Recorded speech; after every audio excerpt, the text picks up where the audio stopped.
Hello, good evening and welcome. We are, of course, the 13 Pro-Am Community Rugby League show, which means that you're listening on a Wednesday evening. How's your week going? We've reached the midway stage. It's my favourite night of the week, other than Friday when I finish work. And my name's Dave Parkinson, delighted as always to be in the company of Steve Beach. How are you doing, Steve? You okay? Yeah, doing fine, Parkin. What a glorious weekend we've had. The weather's just continued to be absolutely superb. I think it's the third weekend on the trot where it's been absolutely blistering. Keep it quiet, keep it quiet. It's going to break, you know. I was on the West Hull Riviera at the weekend. Very nice, very nice. And I have to say, was finely treated by everybody at the West Hull Club. My compliments also go to Hull Dockers as well for, you know, their hospitality as well and the way that they, got involved in the broadcast. It was the first of the National Conference League broadcasts that was being put out by our league. And it was a fantastic occasion. It was great to be back out there, great to be for everybody to put the best foot forward, I suppose, for National Conference Rugby League. That was only part of what went on at the weekend, to be fair, Steve, because we've had a right royal lot of games results from right across the likes of Cumbria, Yorkshire, the Hull clubs like we mentioned. We've also got a raft of other results, things like Wheelchair Rugby League, the Women's Rugby League is up and running and getting further and further into the season, and we got to speak to a couple of people. So I mentioned being over at West Hull. I spoke with their captain Ryan Steen and to Jack Lazenby, and we'll be hearing from them in a little while.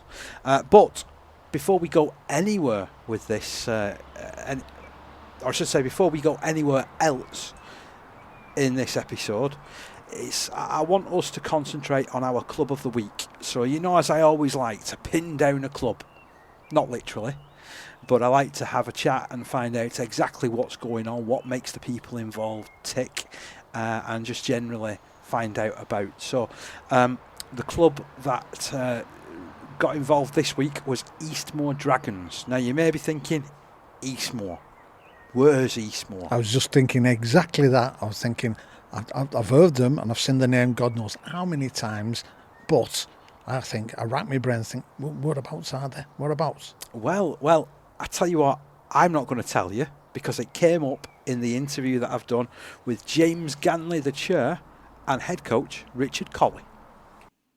As you know, here on the 13 Pro-Am Community Rugby League show, we do love our guests and we love to profile clubs and find out what's going on in different places. Well, I'm delighted to be joined by two gentlemen from the Eastmoor Dragons Club this evening, and I'm really looking forward to this chat. So first of all, welcome to James Ganley, the chairman. How are you doing, James? You okay? I'm very well, Dave. Thank you for having me on. Oh, it's great. I'm looking forward to hearing some of the stories, to be honest, about all what you've got going on there. And we're also joined by first team coach Richard Colley. How are you doing, Richard? You okay? Good, thank you, Dave. Yeah, not too bad. Excellent. So if we can sort of get cracking. So from my understanding, I have been to Eastmoor a couple of times myself, but for anybody uninitiated who's perhaps not heard of the club or heard of where you are, you're near Wakefield, aren't you? We're actually in Wakefield. We're in Wakefield 1, so we're pretty close to the city centre, probably about 2 miles away from Bellevue. It's a district of Wakefield that's, our field is smack bang in the middle of the housing estate. We've got, 3 fields there and a changing room, clubhouse, weights room now that Richard's finished refurbishing it. And yeah, that's how we're set up. We have tots, 9s, 12s, 16s, and 2 open age teams. I mean, that's credit to you, isn't it? Because there's so many teams at this moment in time, they can't field 2 open age sides. So the fact that you're doing that week in, week out is immense credit to you at the minute.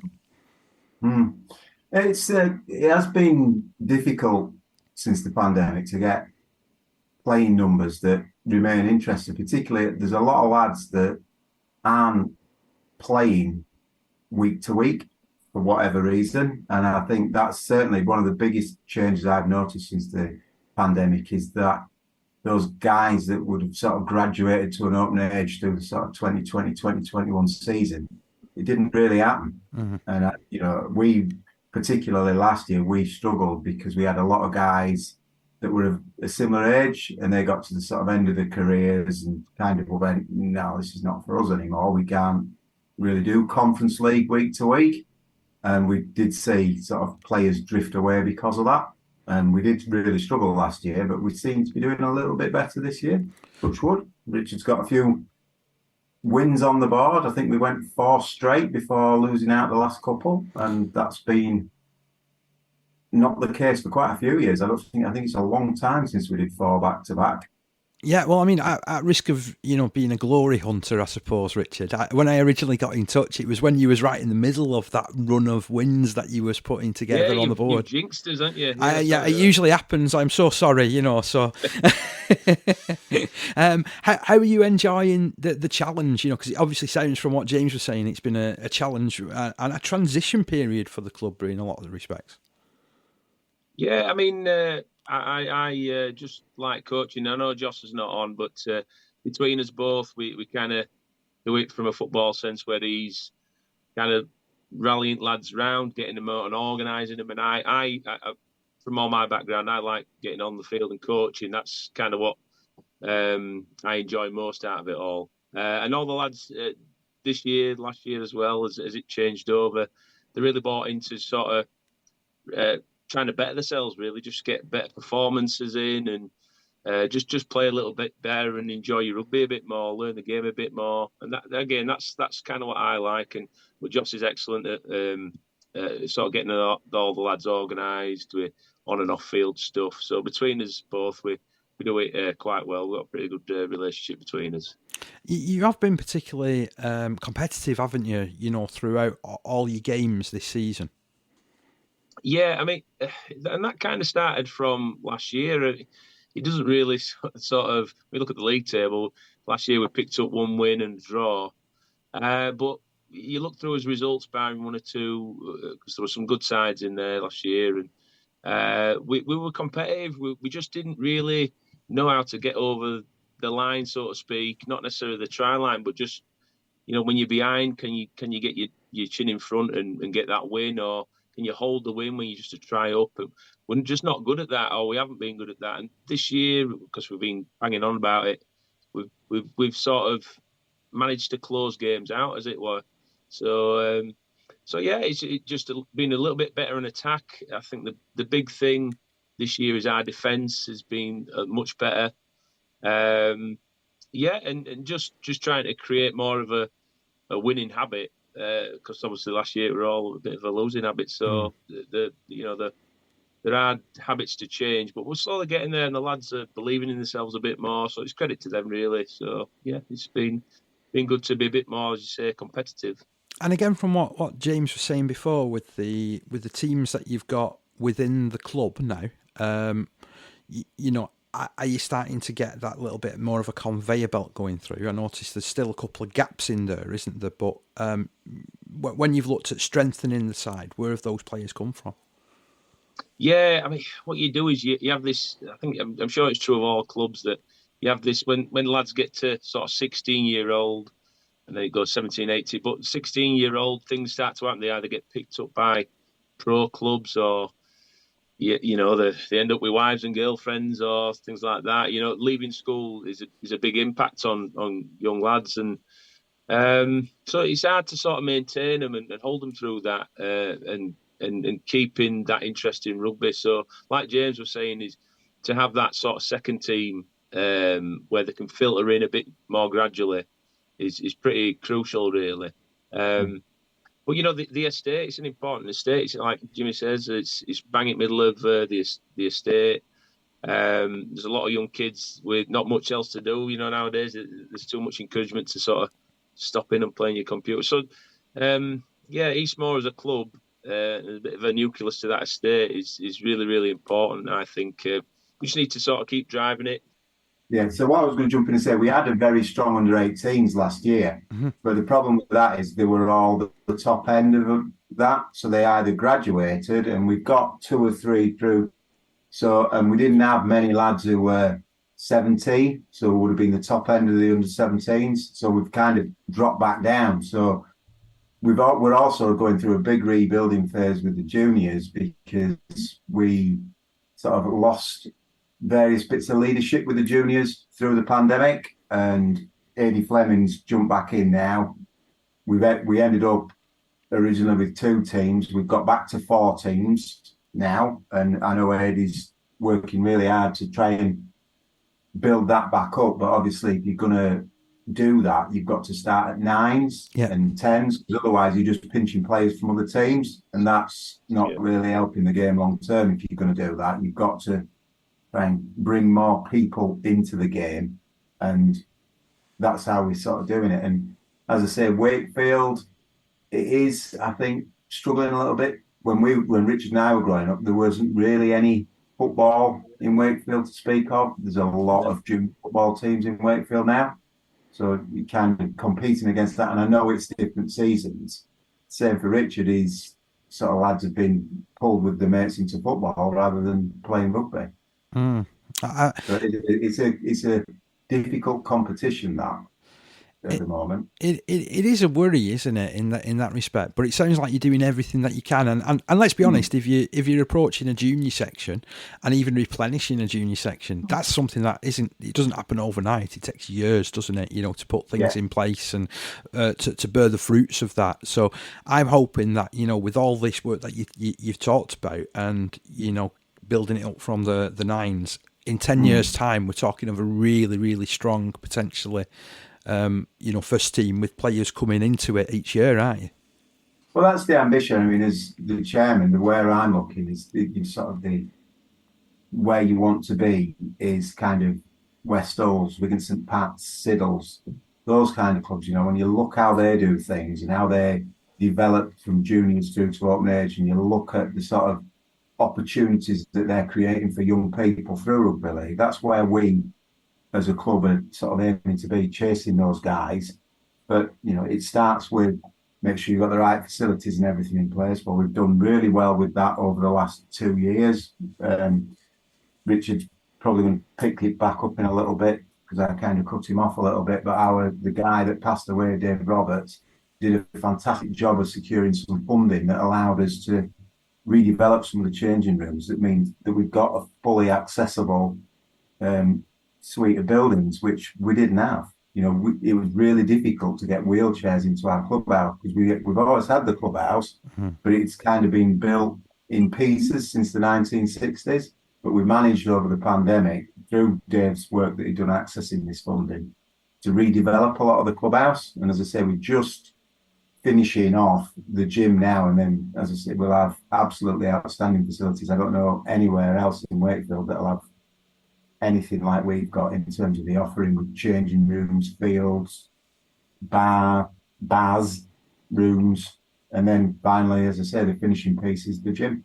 So yeah, I mean, if I can just come back to you, Richard, just regarding what work has taken place and building that gym facility, because it sounds like you've got everything self-contained. Where if you look at a lot of community clubs, sometimes if they're going for weight sessions, they've got to go to other gyms and stuff, haven't they?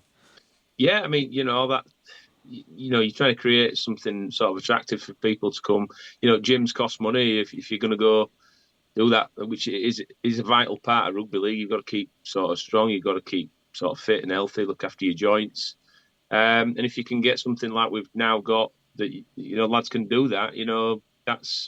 It's a big positive. Like Jimmy was saying, that a lot of work has gone on to secure that money.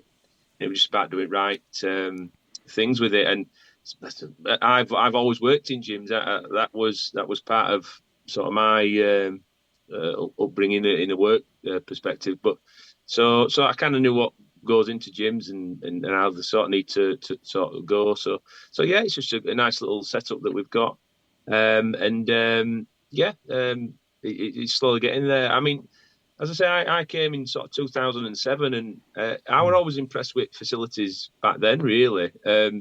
It were always, and Jimmy will contest this, he were part of that playing team where it were always a build-up to the first team. First team were looked after with good changing rooms. Loads of people would, supporting them, off at field and stuff, and getting us all right to play games. I suppose back from back then, gyms are a relatively new thing. So in that, I suppose you're trying to keep with times, aren't you, as well, just so everybody's, it's more attractive to people now. Because whilst I'm still playing, I'm not a young pup anymore like some of our lads. I'm not in my early 20s, so got to think a little bit different than what they want, and from training and atmosphere. So I think what we've got on the atmosphere side, what we have got is a lot of good young lads in the first team now that are also quite responsible and vocal, and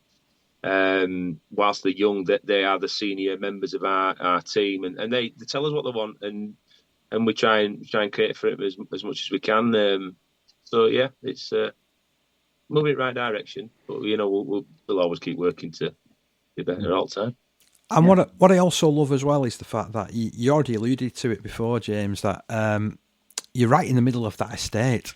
So it can be, I've been there for matches where it looks like 20 minutes before there's nobody going to be there, and then suddenly, in that 5 minutes before a kickoff, everybody piles out of the houses, don't they? And suddenly you're in front of like 400 or 500 people.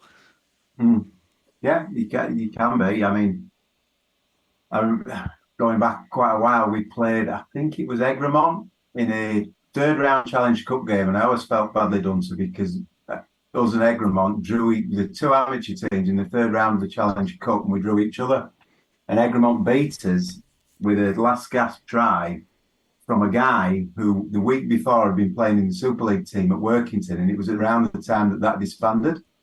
So this guy he dropped down from Super League to play for Egremont, and they beat us in the last minute with a try, and they drew Wakefield in the next round. Oh, what could have been? What could have been? That's going back a long time. Well, I said that would be late 90s probably, but it's like just missed out on that one. But there we go.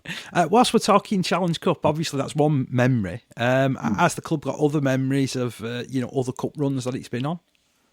Yeah, we've been lucky enough to end up against professional teams twice. We ended up against Hull KR in probably, I'd say, about 95, 96, something like that. It was when I was still at university, so I didn't play in that, and we got beat by something like 40 points to 4, but that was the Hull KR won the old first division, if you like, so what's now the championship, and they were beating professional teams by that much. And then we went to Celtic Crusaders in, I want to say 2006. Rich, can you remember that? It must be, yeah. It were either one of the first or second year. I were first. So I remember that. Yeah. The day out down in Bridgend as well, and that was we got well beat, but that was an experience. Particularly, we had a good game of rugby. We were quite close till near the end, and then they put quite a lot of points on us near the end. Okay, was this the team where they had about 8 Australians playing for them as well? Oh God, yeah. They actually, it's the social thing after the game is almost as important as the game itself if you're playing in those for sort of from an amateur club's point of view. We knew we were never going to beat them, but you have a go, and we did all right. We scored first, from what I recall. And it's like, what's going on here? Yeah, we took a 10-0 lead in that game, and they were 10-0 or 10-all, sorry, at half time, and then they kicked on in second half and did us. Yeah. But yeah, we went round Bridgend.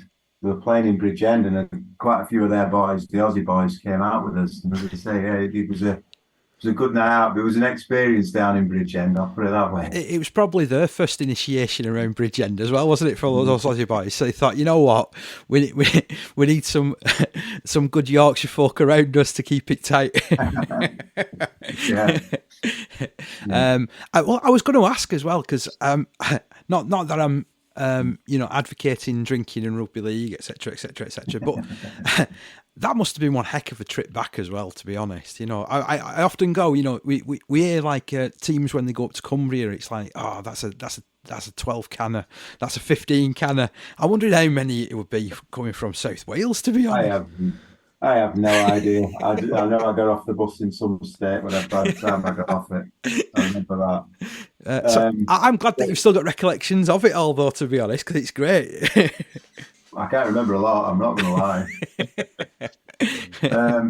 But yeah, I mean, certainly for our lads, this year in National Conference 3, I think we've got 4 Cumbria trips in. Yeah, that's it. So I think we've done 3 of them now, Richard. There's 1 left to do.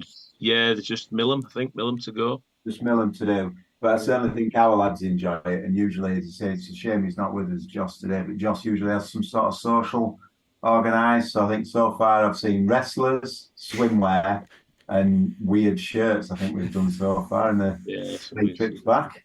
You can't go wrong with a weird shirt day. Well, I was using. They usually say something else, but I don't know what sort of audience we get. I said weird rather than the other. You're probably right. You know, I mean, but having said that, coming from Lee, most of my wardrobe is weird. So you know. I mean, you've touched on it there. I mean, you're doing an awful lot of travelling this season, aren't you? You know, with regards to having 4 Cumbrian sides within the comp, and it's really competitive. Results in Division 3 in particular, they've been up and down all season, haven't they? Where everybody's been beating everybody. I remember having a bit of a conversation with Beverley, who were expected to go quite well, and they've found it really tough, haven't they? Yeah. I think what you've certainly sort of, if you look over the years, Division 3 is always a difficult division because you've got the guys dropping down from Division 2 who are desperate to get back there. And then Division 3 is where all the new teams enter. So, you get 2 or 3 new teams who are desperate to get through the league. And usually you find that the first couple of years they are pretty strong and then they either kick on or kind of stall a little bit. And then, as I say, you get the ones dropping out of Division 2 that are desperate to get back to Division 2 that are that better quality, have got that bit more quality and used to playing at that bit higher level.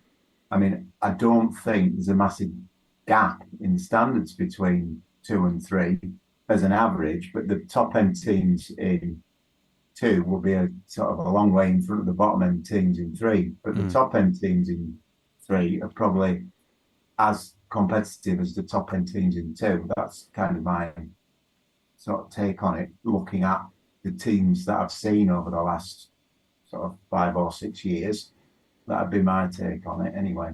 But what do you think, Richard? Yeah, I mean, it's a difficult division to get out of. I've always found it's one of their, like James said, that you get these new teams that come in, and whether they've got a bit of backing or they've got some players, they feel like hired guns that have come into league. And like he says, that they bounce up a couple of divisions, but then sort of drop off. But fortunately, we've been under their boots in that first year. So we're almost, sometimes when you're looking at our fixtures, you're scratching maybe 4 results off, thinking, well, in a realistic terms, we're not particularly going to get them, and so-and-so was strong last year, and so-and-so have come down. And so it's just a tough one. There's, I can't think of teams really that's been in that division with as much. Millham maybe, consistently. Oldham, unfortunately, they're a strong team, but they've been in there a few years now. But yeah, I know. I kind of feel like Shawcross is kind of a local derby. They were with us maybe 2-3 years ago now, and they've got out of the division. And I always thought they were on a bit of a par with us. Think season to season it might change a little bit, but they've managed to stay in that second Division 2 or whatever it is. And they beat Oldham, didn't they, last year in the playoff in a game that I don't think they were fancied to win. And then they've got Paul. I think it's Paul March coaching them. Marches, yeah. I think it's David. I feel like it's David March. I don't know. I know him if I see him. I don't know which one he is. Yeah. But twins. He's pulled a few in from his time at Featherstone as well, and they're a good team. Shawcross is a good club, good setup, and nice people. Good one. So I mean, apart from me playing, and then I want to smash them. See, well, I do love hearing about sort of the rivalries that go up and down community rugby league and particularly national conference. So that would mean that you've not really got any particularly rivals, if you like, in the division, have you, at the moment? You know, like No, local. Our local game is Driglington. Drig. Yeah. And Drig from Eastmoor is kind of, well, Drig's between Leeds and Bradford, and it's the other side. So it's kind of, you're going across Wakefield, then you're going across Leeds to get to Drig. So Drig's the local derby, if you like. And in Cumbrian terms, it probably is a local derby. But for us who are used to, our local derbies would be Stanley, Normanton, who else is it? Well, Stanley, Normanton, and Alton. Shawcross, even they're still the distance, aren't they? Yeah. They're the ones that are within sort of a 3 or 4 mile radius. Yeah. Charleston have never really been a conference team, but going back years, it would have been Charleston. And Westcott Common, going back a lot of years, it would have been Westcott Common that was sort of, when we were all still in the Yorkshire League, those would have been the local derbies. But we've been in the Conference League since, I want to say, 91, 92. They went into the Conference League, I think, a couple of years before I came to play at Eastmoor, which was about 93. We had Paul McDermott coaching then, and Paul is the brother of Brian McDermott, that's the Rhinos coach. Okay. Or was Rhinos coach, and is now, I think, the Newcastle assistant, Newcastle Knights assistant, I think. So, yeah. So Brian's an ex-Eastmoor lad. He signed for Bradford from Eastmoor. And he's always had an active interest in what goes on up at Eastmoor. He coached the junior side at Eastmoor before he got into open age coaching. So, I mean, that's good, isn't it? Because in a way, you've set him off on his path, his considerable path. When you look at him, and in Super League terms, he's like the most successful coach ever, isn't he? He is. I mean, I wouldn't. I don't know Brian a lot. I've spoken to him a few times. I think a lot of what Brian's done, he's done for himself. I think, if you've ever listened to him speak, he's quite a determined guy. I think Richard probably knows him a little bit better than me, because I think we were at Bradford together. Yeah. I went and, I started off at Bradford when I was 16, and I used to live a couple of minutes really from Eastmoor, but he used to live a couple of minutes further on anyway. Me and my other mate, as young lads, we used to go to the bottom of his drive for pick-up time at about 8 o'clock in the morning, and wait for him. These two young lads just waiting for him at the bottom of his drive, and he used to just roll up, stop, and we used to get in. We didn't say a word all the way there. it's Brian McDermott, but he sort of warmed up over time. But he's a good fellow, like James says. He's determined. I think if there's much in his way, he's going through it. He's just one of those blokes. So I always like to watch him playing, because I think as a player you appreciate this more. But somebody who gets through loads of work, he's not scoring tries, he's not getting man at matches, but he's just a grafter. I think that was his game, and that's him really. I mean, to be honest, I've always appreciated proper grafters. They're the guys that you don't see the work from, but you look at the stat sheet and they've carried the ball 15 times, they've made 40 tackles in a game. And that was Brian. Yeah, how we used to do. And there's lads like that up and down the National Conference League who never get anything written or said about them, and it's often left to the backs to get all the glory, isn't it? Yeah, but every team needs those guys. Definitely. Every good team has got at least 2 or 3 of those guys in it that are doing that way. Every team needs them. And, if you've not got them, actually, you're probably struggling. We've got a couple that get the, Richard, play for Richard now, and they get through mountains of work, and they're really sort of committed to the team. And when you look at, you watch a video back, and Richard does this quite a lot. He'll watch a video back, and then he'll go through the stats, and you look at the numbers that these guys are pumping out, and you think, Jesus, how they're doing that? That's, as an ex-player, you recognise how hard that is. And I know it's not, that level of standard, but that's the standard you're at. And it's to get through that amount of work in that 80 minutes is bloody impressive. So who are your grafters then, Richard? We might as well give him a mention while we're on. Got a name drop now, after all. No, we do. But I'll be waiting. We've got so you've got your style players and you've got your grafters, haven't you? There's grafters are growing, I think, but one that leads us, it's no, it's no secret. He's a lad called Jordan Walker. He's been with us a few years now. He just loves the.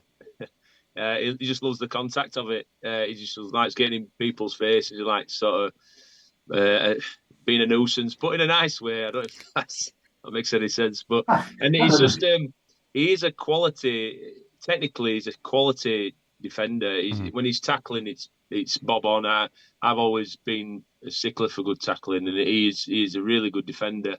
But he's just gets in there. He plays loose forward. And he's in middle, I suppose, anyway. But he just gets involved with everything. He's talking all the time, and they're your grafter types.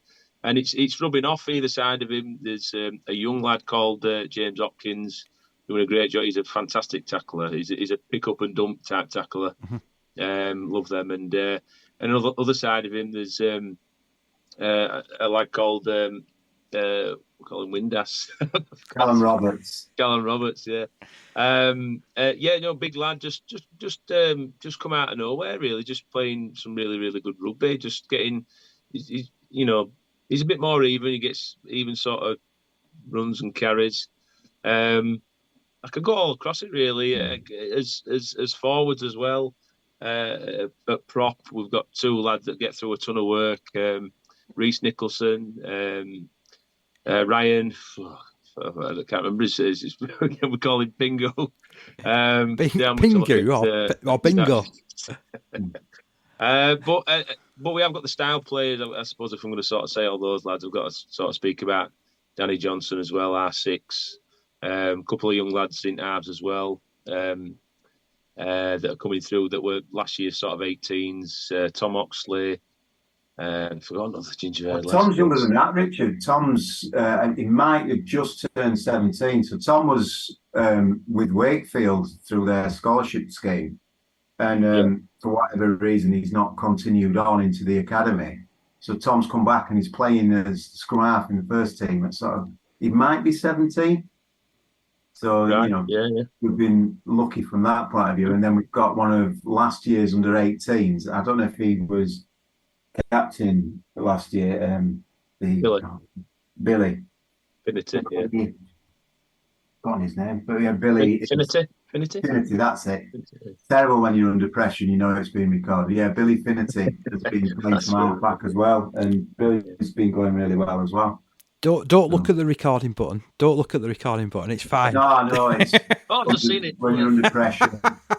Hey, I tell you what. I don't make a habit of giving media interviews, I'll be honest. No, but I'd rather stay out of the way. I couldn't believe it the other week because obviously I do a lot of stuff with the Lions programme, and there's a fella that I've been chatting to him at all the training sessions, and I was doing a bit of a roundup, and it was like, and I couldn't think of his first name.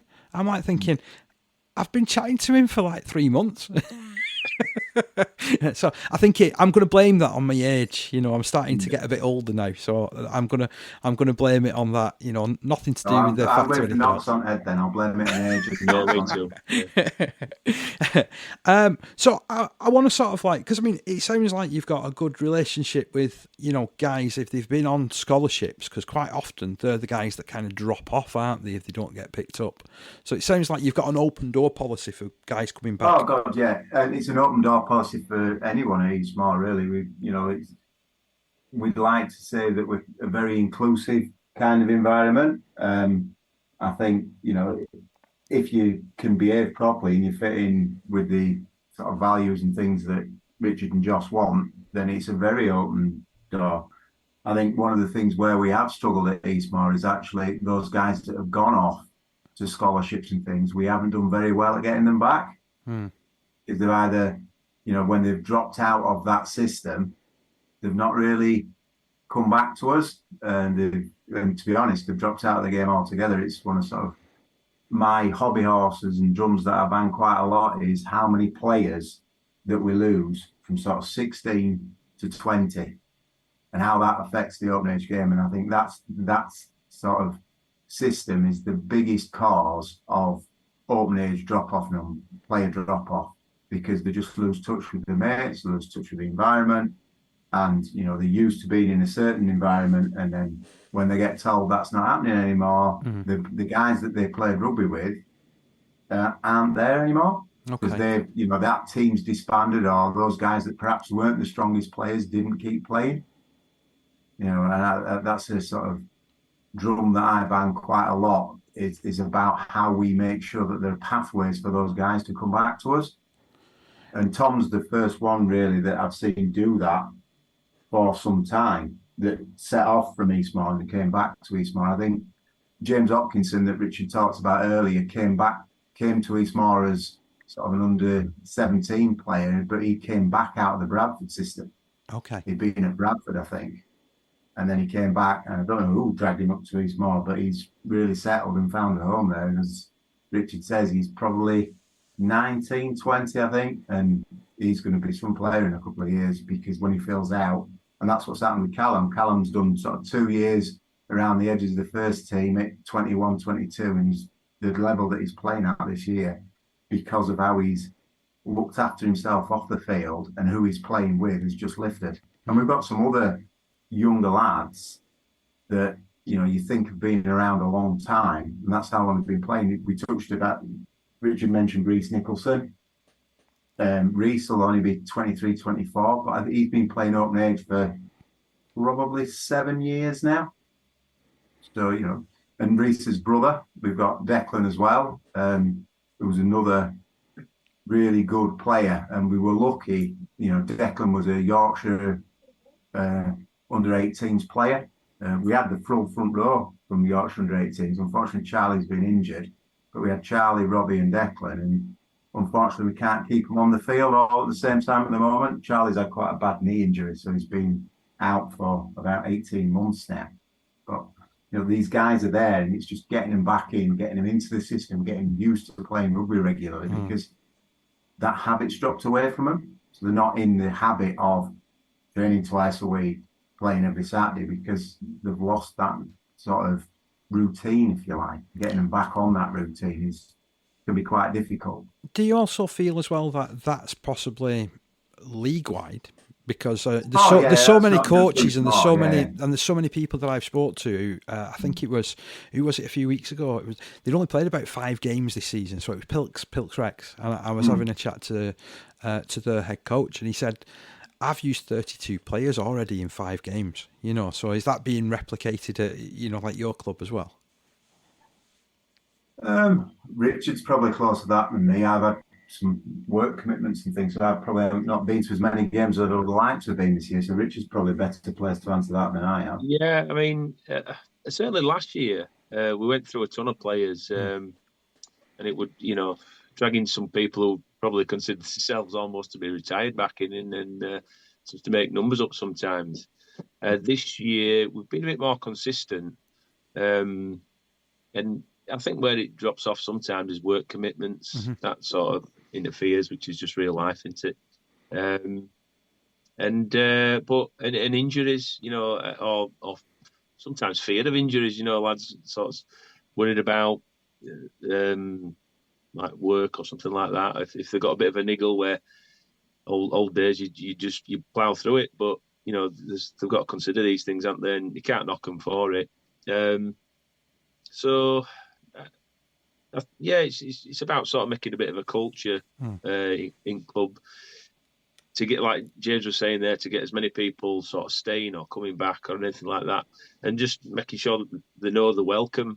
You know, 'cause we're very proud of these lads that are going away and doing good things, and you know, we'd have them back in a second. Even lads that have been and gone to other clubs for whatever reason, whether it's friends or location or something. You know, it's got. Rugby clubs generally are a social atmosphere, and I don't think Eastmoor is any different from that. We you know, it's a lovely clubhouse, as we've always sort of talked about, and it's a good atmosphere, and we've got good facilities. You know, it's all around. It's just, you know, a welcoming place, and we can get more of these lads back, then we can have, you know, a second team week in, week out. I did a bit of rugby in Australia, and they're going into sort of 3 and 4 sort of teams at local clubs, and that's kind of the vision. That's the ideal scenario you get, where all kids and they're all wanting to sort of show up, and it's just about rugby at Eastmoor. That's what we want to build, and that's what we're trying to do.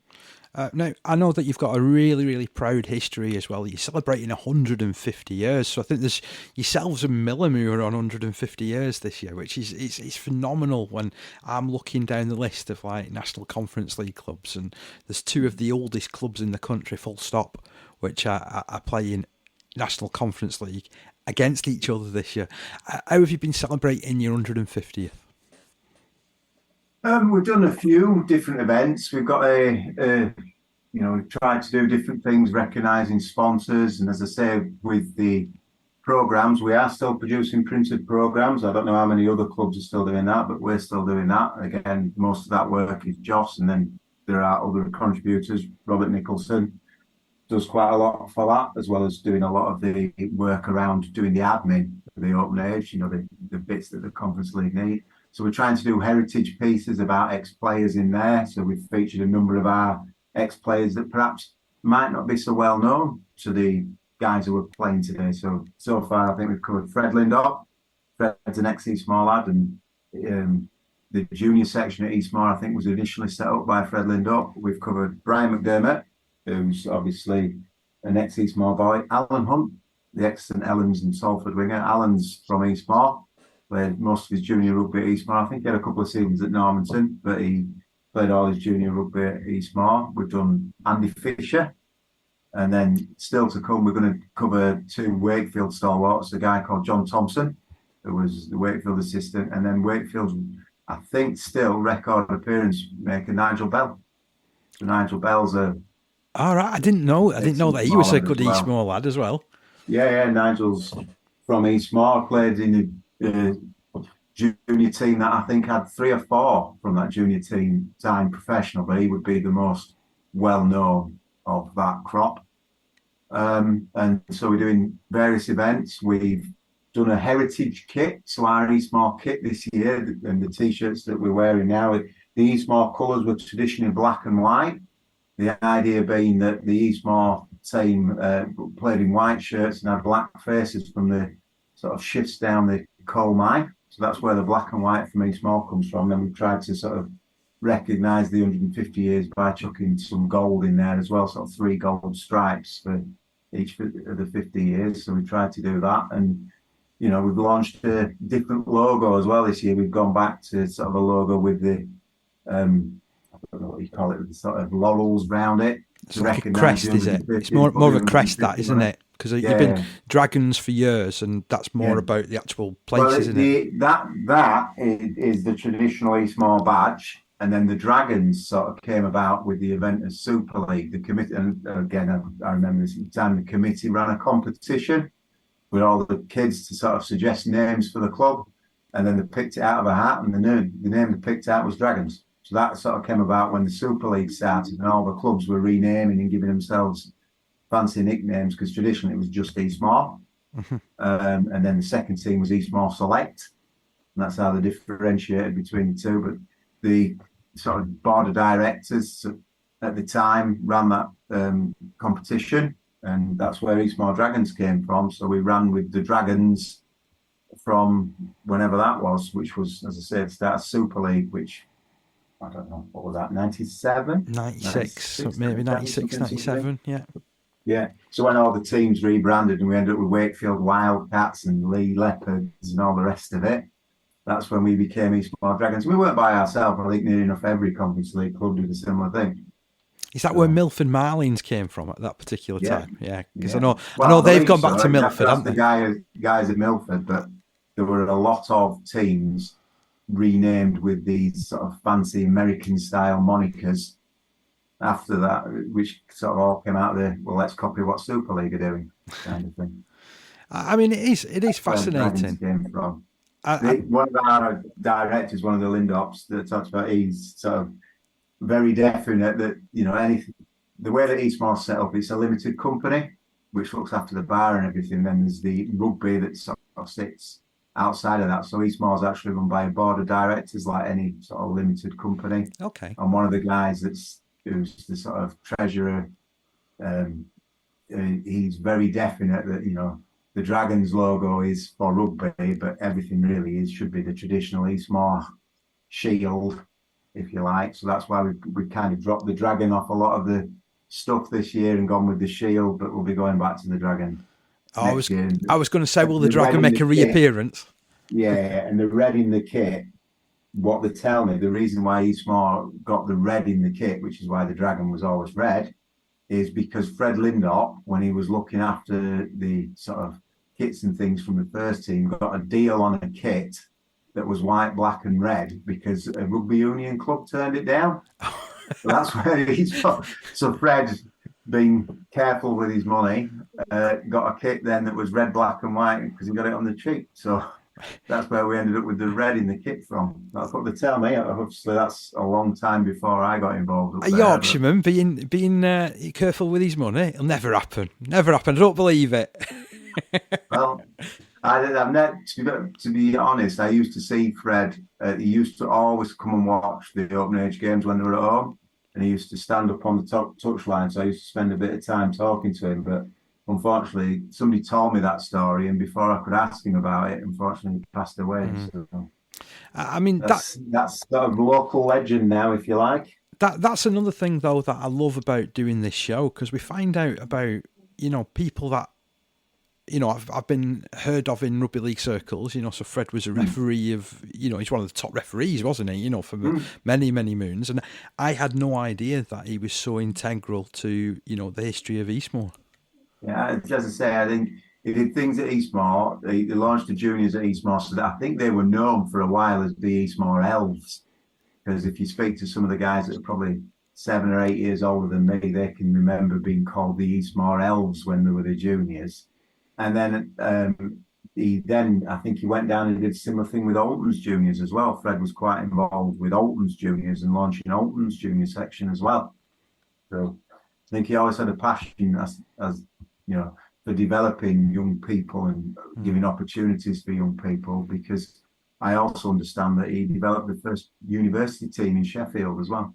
And they played, I think, what somebody told me when I was at his funeral was that he launched the first university team in Sheffield and he entered them in the Wakefield Sunday League. So they were playing in the Wakefield Sunday League. It's the university team from Sheffield. So see, I think stories like that are belting. You must have a few stories as well, Richard. Unfortunately, I'm not much of an historian like Jez. Mine probably more locker room ones. But yeah, no, it's it takes you about does rugby league. I think that's one of the best sort of things about it. I've found. As I say, I've started at Bradford, went to Barrow for a year. That was a bit of a nothing year where we didn't really play very well, but that led me to meet a couple of nice blokes, one from Australia, one from France. I played a year in France with him when he was coaching, and I did a year travelling in Australia. So it takes you around. I can't. The social side of rugby league is so important, certainly to me. And it's just a great game, really, just to watch and play. And yeah, so. And I suppose as well, hearing what James was saying there about the history of the club, I'm not wanting to put too much pressure on you, Richard, but do you get that sense of history and that sense of, being part of something that's bigger than yourself? It's so long lasting, isn't it? Absolutely, yeah. I mean, there's a few points to that. I mean, one is the estate. I just think a community estate like that. There's not tons to offer, and I'm a big thing for getting people out away from your computers and and outdoors. So, and rugby league's always been my tool for that. And then, like you said, when I first came to the club, I've always been welcomed with open arms. First off, obviously, by Dave Roberts, who we've talked about, who we unfortunately lost to COVID, and he were just quite an inspiring bloke, really, with all the work he does for that community and that club. And he's got a lot of history with it from playing and coaching. And then there's Bob Nicholson as well. He's still going strong. He's our secretary, I think, James, isn't it? He's the secretary. He's the sort of secretary of the sort of company that is behind the club, and he also does, as I said, all the sort of admin for all the Conference League club. There's a lot of Conference League team. There's a lot of organising for that, and he's writing sort of 2 pieces for the programme every week as well. So it's a good job he's retired, because he has a full-time job looking after these sport. Yeah, I mean, on that is you know, I was speaking to Rita, his wife, the other day. You know, after a game, he's, you know, when we're all having a drink in bar, he's in office sending a report off to Rugby League. That's on Saturday evening, and then on Sunday he's writing a piece for Wakefield Express, sending it over to him. You know, so he just you know, eats, lives and breathes Rugby League. Well, not just Rugby League, Eastmoor. And when you're part of that, you don't want to let anybody down, do you? I guess it's a bit of that, but again, you get inspired by people like that, and you want to do something similar, or at least carry it on. So yeah, like you said, loads of history with club. Just want to keep it rolling with new blood, obviously, because that's how everything works, isn't it? With new people coming through and helping and doing bits. Definitely. One of the things that I'm trying to sort of push a little bit more is the heritage piece. The 150th year is a real vehicle for that, and you know, we've got players there, and we've kind of lost touch with some of that, because a lot of the guys that have been around so long. You know, the guys that are on the committee and that are doing the day-to-day stuff, that we've kind of lost touch with that, and we've got to sort of educate our players that are there now to say, actually, we're only custodian. You know, one of our colleagues always said, the shirt's only for rent. You're only ever looking after that shirt for a period of time, and that might be one match, it might be 15 years in the open age section, whatever it is. You're only ever looking after it for a period of time. So it's making sure that the guys understand that, you know, there is a real heritage to this stuff. As I say, it does go back 150 years. Millham would be very quick to tell you, but you've got broken years, which we do have. You know, we touched on that. Eastmoor got banned in the very early days for broken time payments, and then they also lost a couple of years in the war years, with so many of the sort of playing age lads joining up and going off to fight in France. So, you know, but certainly we can go back. I think it's about the 1940s we come through from unbroken. But, you know, that's the kind of heritage and history. Because, you know, if you play rugby in Wakefield, it's just Eastmoor. Nobody really sort of understands. And Charleston are very good at this because of the heritage that they've had, explaining about, actually, this is how you fit. This is where you are in the club that you're at, and this is how important it is to the heritage of rugby league. And if you are a bit of a rugby league tragic like myself, it does sort of matter. I mean, that's fantastic, and that's the whole point of doing pieces like this and having interviews with different clubs and stuff, because I get so much from it. I really enjoy getting the chance to chat to you. I've really enjoyed both your companies and finding out all about, you know, Eastmoor. Best of luck for the rest of the season. Hopefully you can get a few more wins chalked off, because, as I said, you had that really good run, and then I got in touch. Yeah, no, we can kick on.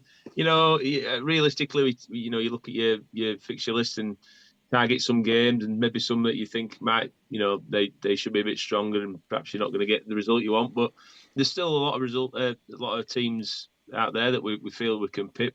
Some we've pipped them once, we've still got them to play them again. So, no, we just lost a bit of form, but you know, it's nothing that can't be fixed. You know, beating hands up by two good sides over the last couple of weeks. So, but no, we'll get back there, and you know, I reckon we'll still be, you know, trying to knock on that, dare I say, playoffs spot towards the end of the year.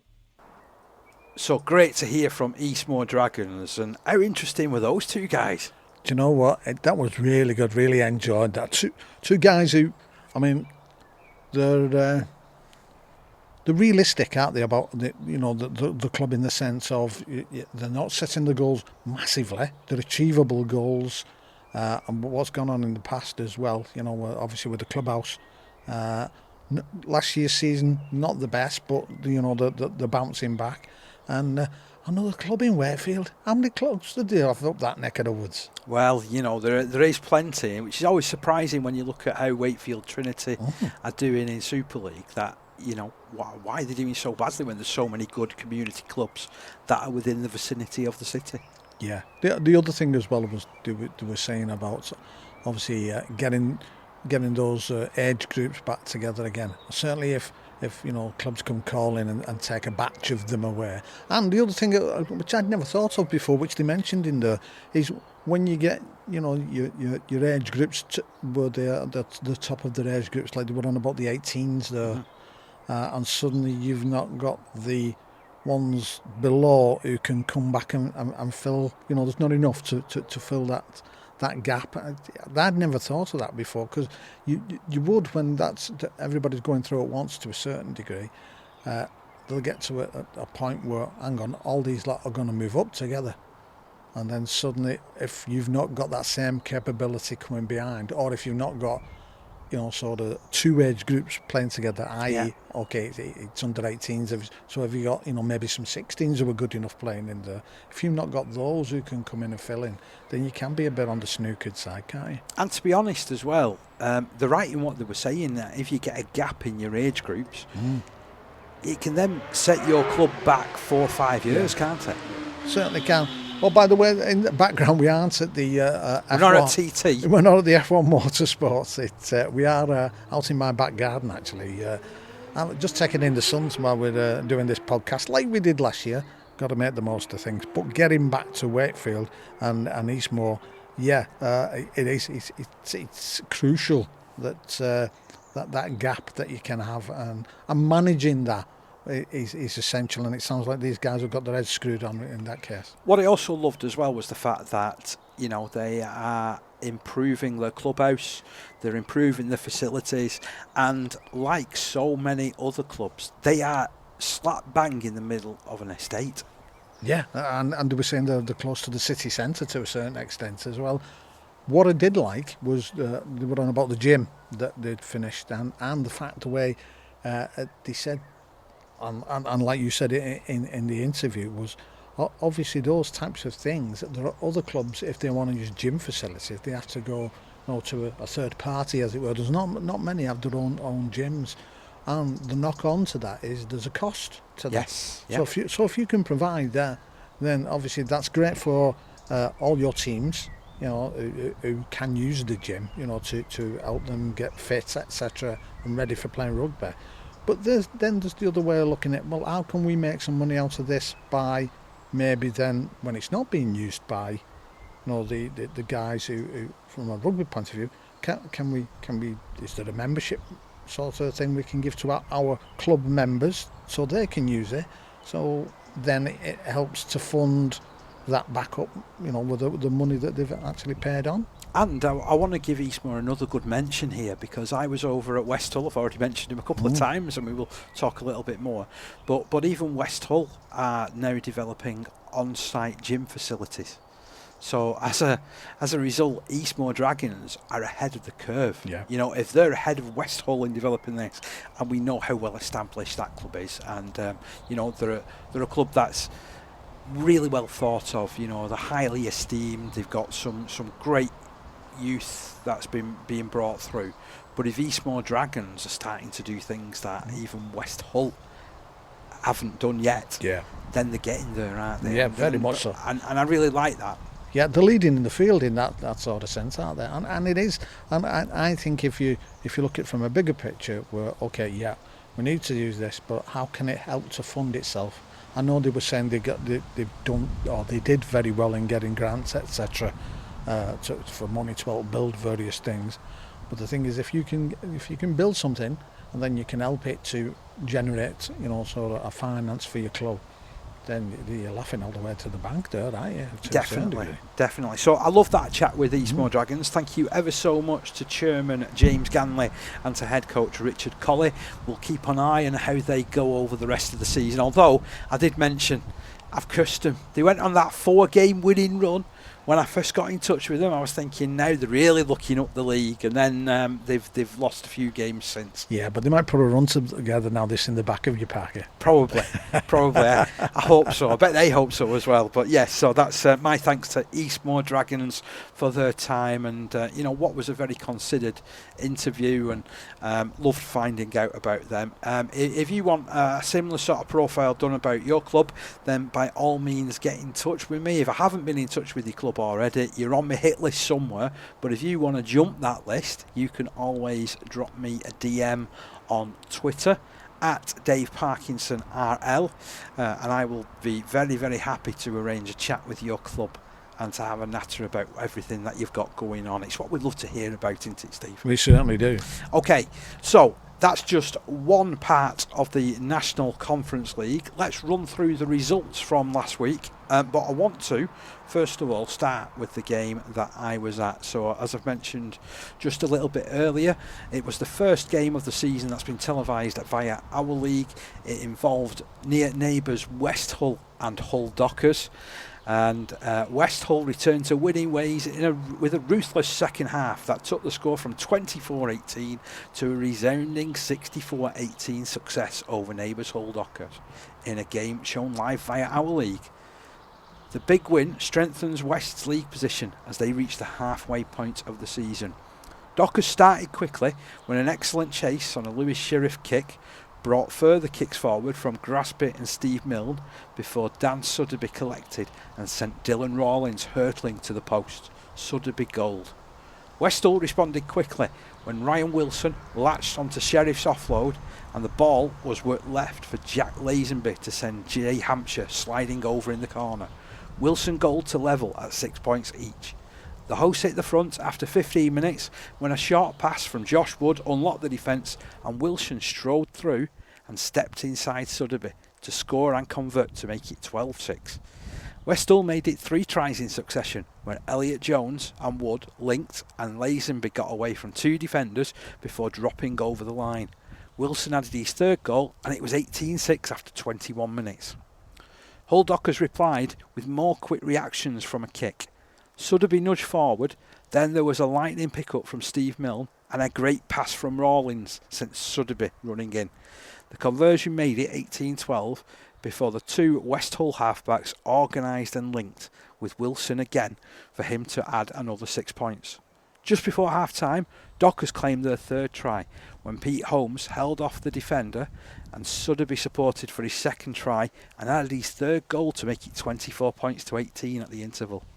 2 minutes into the new half, West Hull cut loose when Jones dummied and shot through the gap, and by the 51st minute the hosts had added 2 further tries from Harry Trulson and Ryan Langton. Wilson goaled both to make it 42 points to 18. Spirited play from Hull Dockers saw them test their hosts before the deadlock was broken in the 71st minute when Lazenby grabbed his 2nd try and this time Kieran Welburn goaled. This sparked a strong finish for West Hull, who claimed further tries from Ethan Shore, the brilliantly aimed Zeus Silk, before Jones made the most of some tired defence in the last minute for his 2nd, and Welburn kicked his 3rd goal to bring about the final score of 64 points to 18 to the hosts. This was a fantastic performance from West Hull. I've got to be really, really honest, Steve.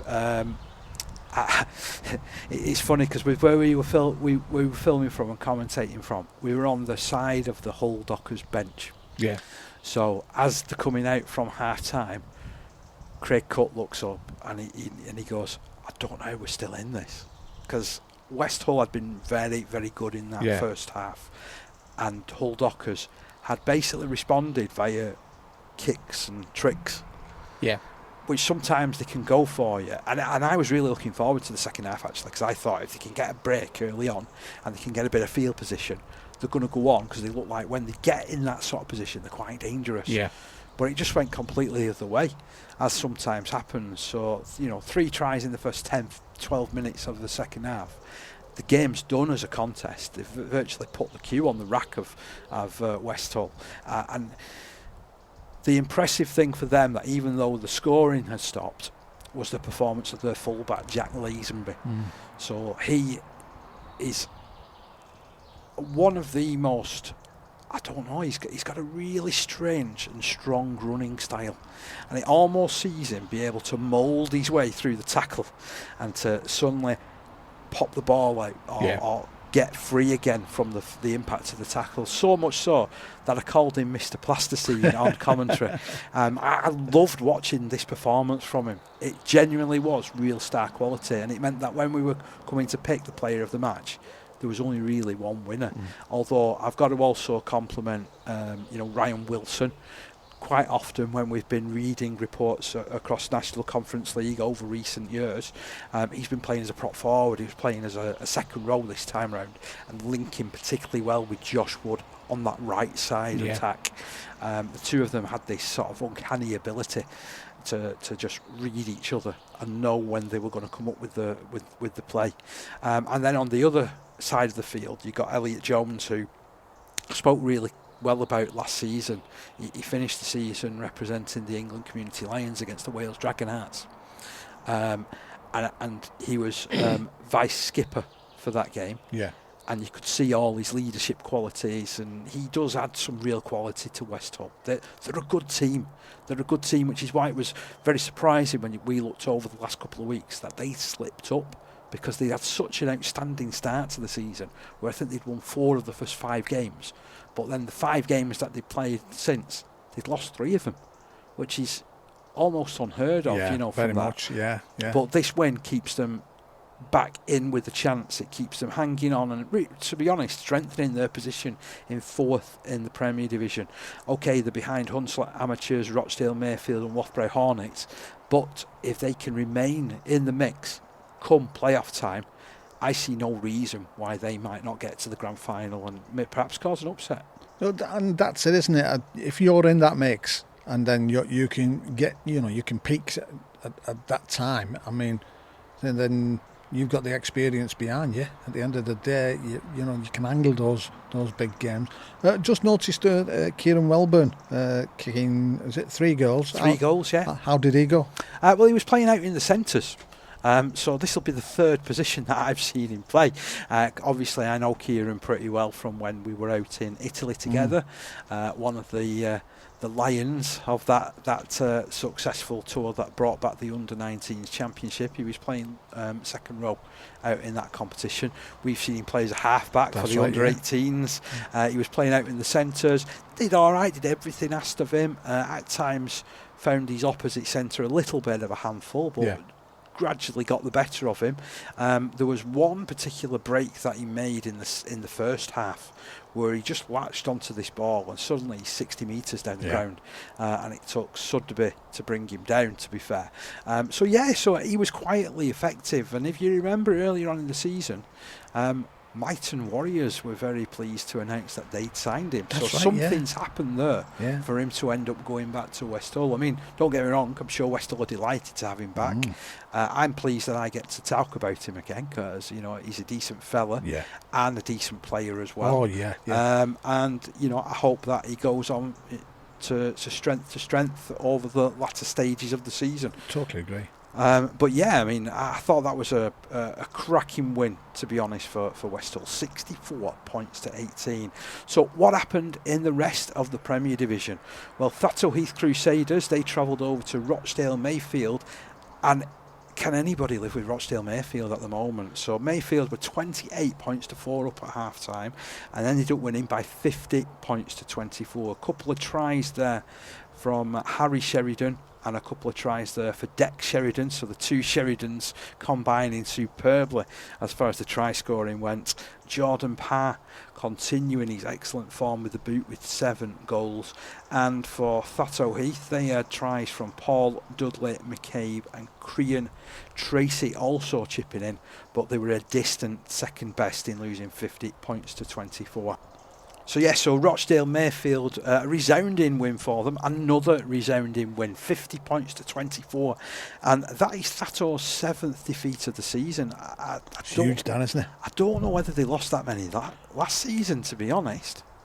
And we were just on about the having to stay in that mix. That they're going to have to at least consolidate and be able to stay in and around that mid-table area just on the cusp of that 4, I think that is going to be difficult. Another side that's losing some ground on that top 4 is Siddle. Now again, we spoke about them having a changing coach, haven't we, over the last few weeks. They came up against Loch Lane. Loch Lane seem to be improving. They seem to be getting a couple of results together now, and they won by 26 points to 16 over at Siddle, thanks to tries from Appleby, Price, Pick and Maskell. Goal split between Turner, who kicked 2, and Her, who kicked 1. The impressive thing about this one, for Loch Lane, they were 20-0 up at half-time, so they've defended an excellent lead there, haven't they? And let's be honest, no matter what side Siddle put out there, it's always a tough game when you go in there. I know I've spoke about them being a bit inconsistent as far as their performances go.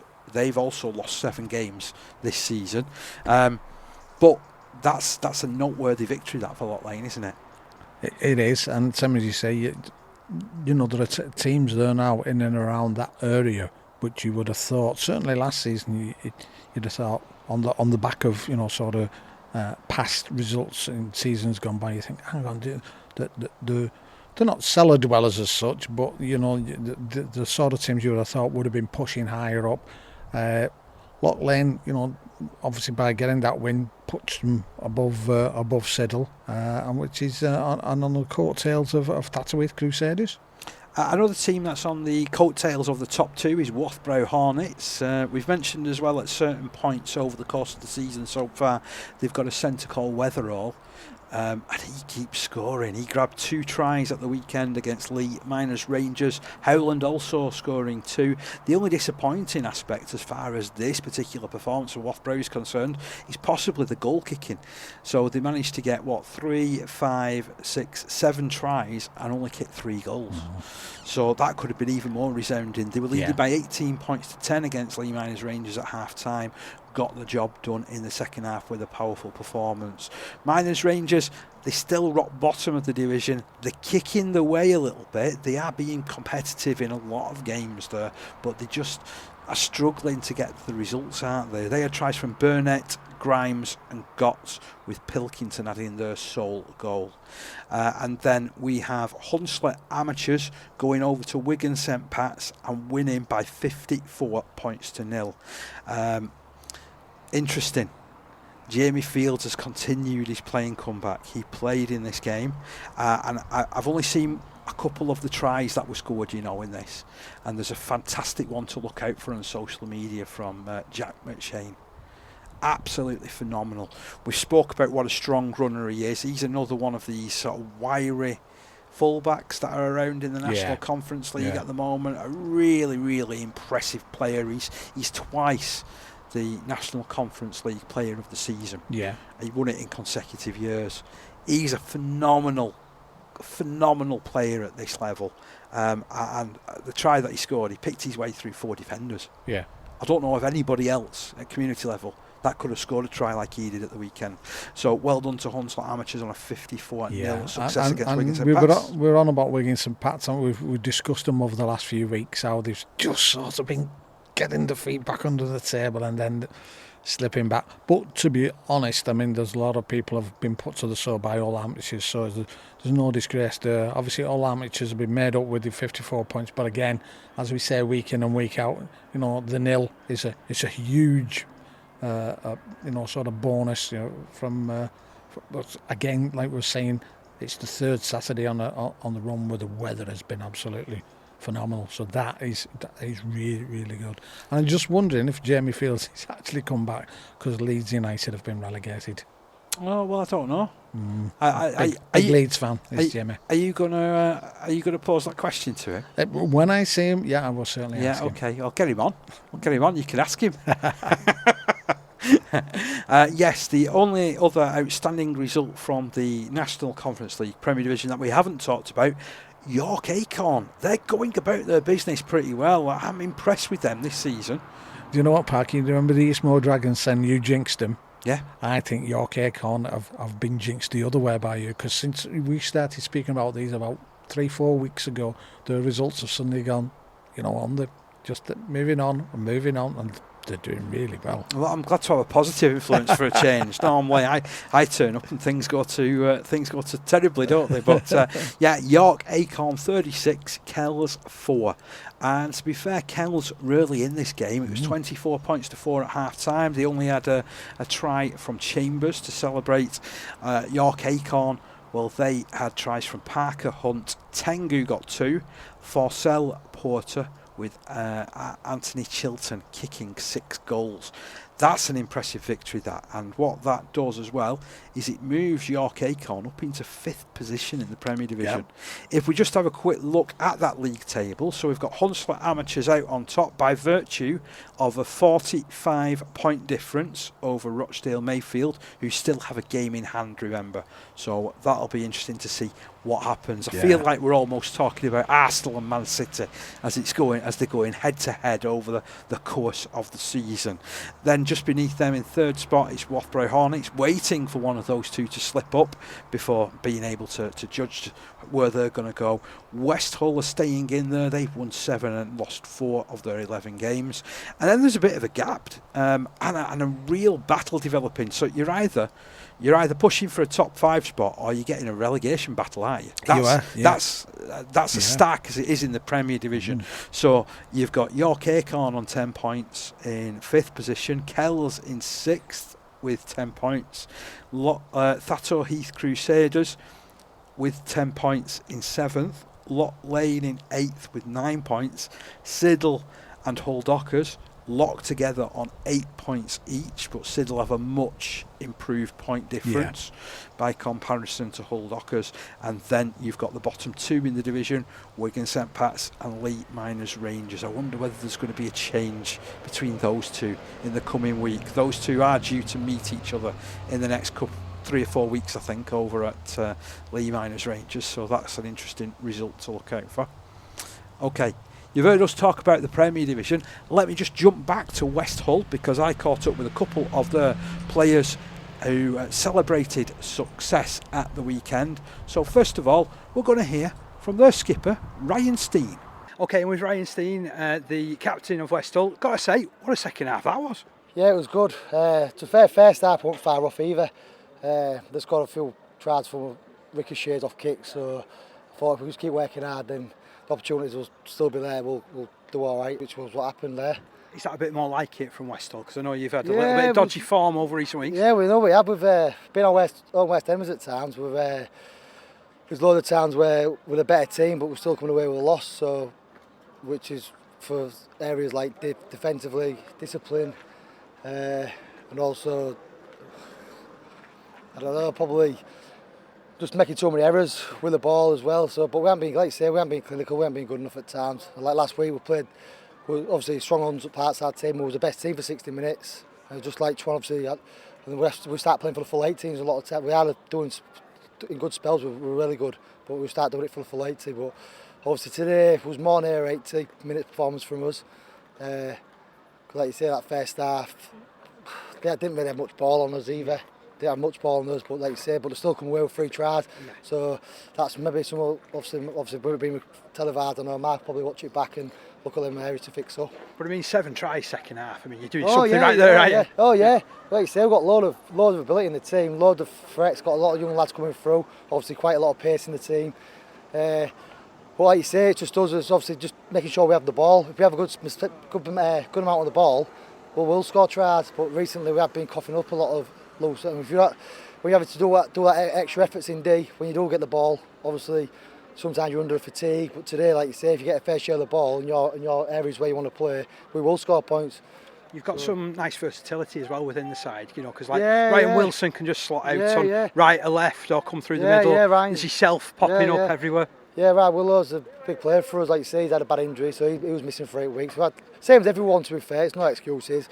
We've had injuries. Obviously, for it being a summer comp, you have a lot of lads playing, stag do's and weddings and all sorts. So sometimes everyone's the same. We've had a little spell where we've been under pumped, but now this week we've had 22s picked from, which is a good headache for Ma, and some good lads have missed out. So hopefully, keep people fit and got to ask you as well, what's it like playing alongside Jack Lazenby? Because he's yeah, like Mr. Plasticine, man. No, he just sort of weaves his way through tackles and stuff. To be honest with you, he's a free. Even in training, I try and get on the same team as him in training because I know for well half the lads can't tackle him in training either. But you just literally got to get around him because you know for well when Jack gets the ball, the next things happen, whether that's bumping players or he's a bit of a freak with that ball, to be honest with you, with his strength. So he's one of them as well. A lot of teams know what he's going to do, but it's defending. It's still hard to defend. And like you say today, he got his nose through that many times and created a quick play the ball, and we just went off the back of it. But yeah, Jack's good. He's good, one of our better players, to be honest. So. Just out of interest as well, Ryan. I've seen your team sheet on West Hull teams for years. How long have you been involved now down at West Hull? West Hull, yeah. About 2014, I came back down here. Yeah. I was originally at East Hull. I'm a West Hull kid, to be honest, but obviously I had a couple of years at East Hull. Across the divide. Yeah, well, my cousin played down there, and I got basically bullied to go. Basically, before he retired, he got told I've got to go play with him for a couple of seasons. So I joined there. I don't mind. He only played 4 games. They ended up doing his knee. So, but yeah, it's best thing I did. Obviously, coming down here, there's a real good culture what Matt's created, where it's obviously still amateur, but it's professional in a sense where you got to be disciplined with training and all off the field stuff, which Matt's trying to instill. Which is, I think, sometimes you need, because like you say, it's a tough competition and there's some good teams in this. There's a lot of quality players in this. A lot of like semi-professionals or academy players. So if you don't, like you say, if you don't switch on and you think you can rock up for on a Saturday and roll up and win a game, you won't. You get turned over. So yeah, I think I'm the oldest in the team. So I can tell though, from speaking to you, that it runs through your blood. You're that into it, skipper these days. Yeah, it is. Yeah, like you say, I played here a long time, even as a kid. And obviously my 2 lads play down here, under 14 and 12, so I'm literally here. The only day I get off to Friday, so I'm here Monday to Thursday. So, but like you say, I won't have it any way. And people you meet for rugby and all the stuff off the field, like with my boys making friends and all that thing, it's great. And I won't change for the world, to be honest with you. So, thanks very much, Ryan, and nice to see West Hull getting back on the winning run. Yeah, like I say, we won't be far off end of the year. We know that. It's just, like you say, just a few little areas to fix up. But I think once we do that, I reckon, not being big-headed or trying to come across wrong, but I think the top 4 will cement itself. And I think we'd all know, well, if all teams keep going the way they're going, we'll know we're in them top 4 games in the playoff. We know on our day we can beat them teams. So it's about us at the end of the day. That's our biggest thing. So.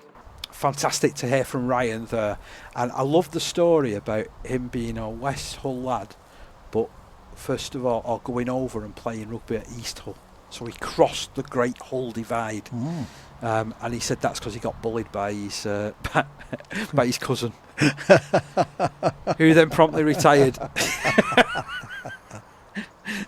But he's so important, not the biggest of forwards, but I tell you what, he just never ever stops. He's a man of perpetual motion. Yeah, and those are the types of people that you need. It's all right having those people who, do the superstar stuff from time to time, but you need those guys in, who do the, not the dirty stuff. You know what I mean? The hard working graft, which goes unnoticed a lot of the times. It does. And to be honest, Ryan's one of these guys.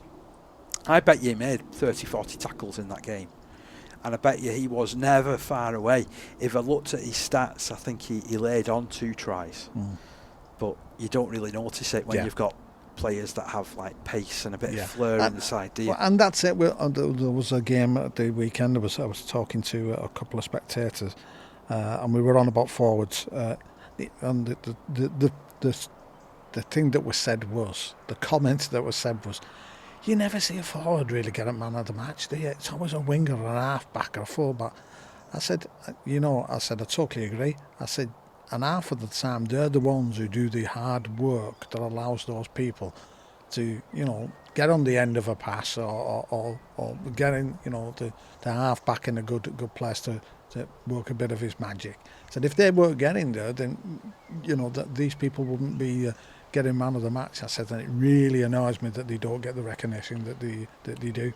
Well, I'm sorry, but we followed up that trope because we did give our man of the match to Jack Lazenby, and at risk of sounding like a 1960s record, here's Mr. Plasticine himself. Jack, I've got to say, what a performance that was from West Hull second half, and you were right in the middle of it.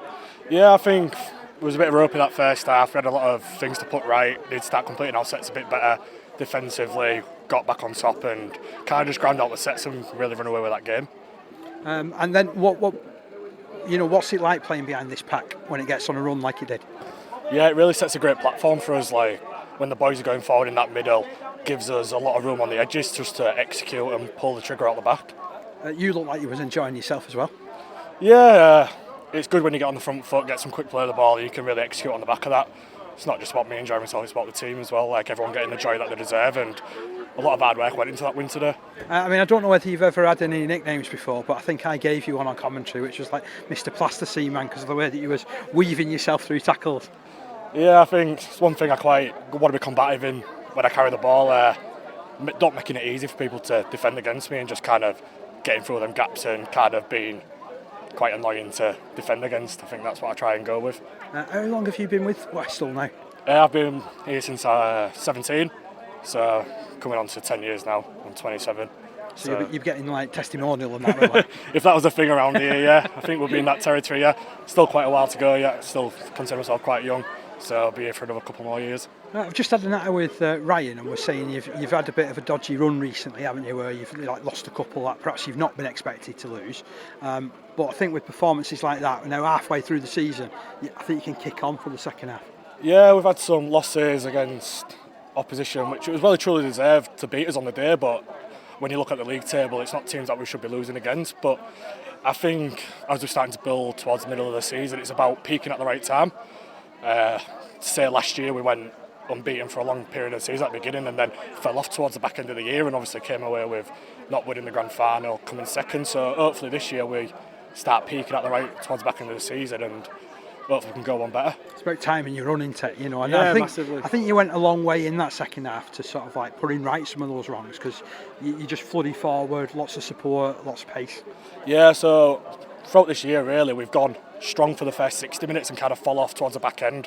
Against Siddle we clung on for dear life to win by a couple, and Castle Lane ended up beating us, same with Unslow.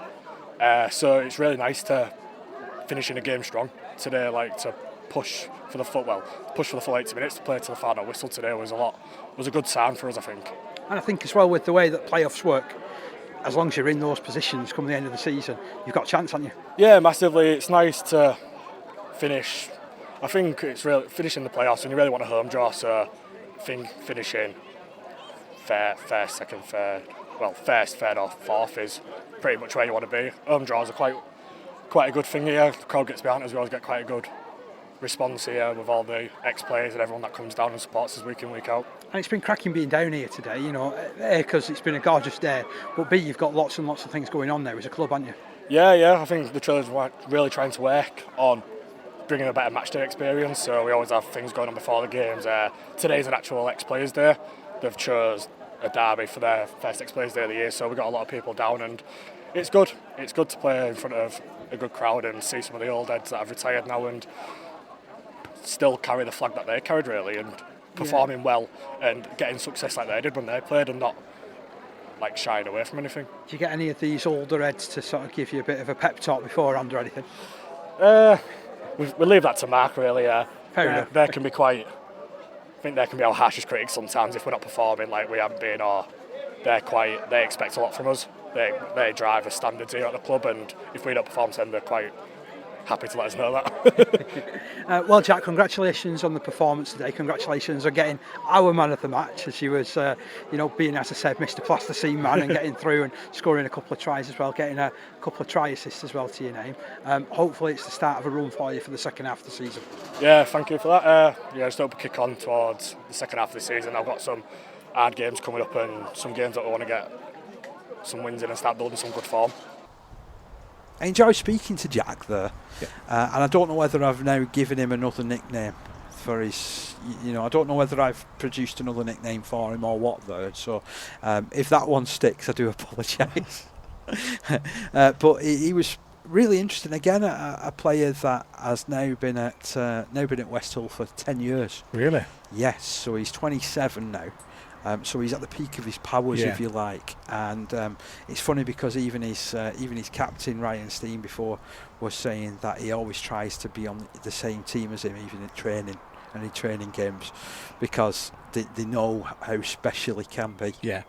And that's good, isn't it? I mean, because people like that can easily be alienated to a certain degree because of some of the things they do.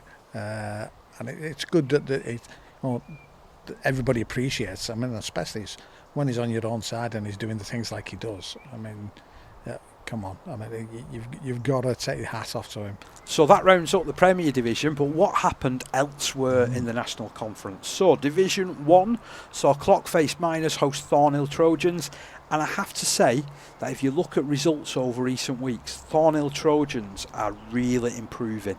You know, they did claim a big win against Featherstone Lions the other week, which has now been taken off them for reasons that we'll reveal in the next few minutes. Yeah. However, they're coming together as a team and they're getting some of these results a lot closer than they were, because earlier on in the season, I think Clockface ran in 30 odd points up against Thornhill. They've restricted them to 16 points to 0 in this game. Still a loss for Thornhill, don't get me wrong, but Clockface having to work extremely hard before coming up with victory there, winning 16 points to 0. They led by 12 points to 0 at half time and got the job done.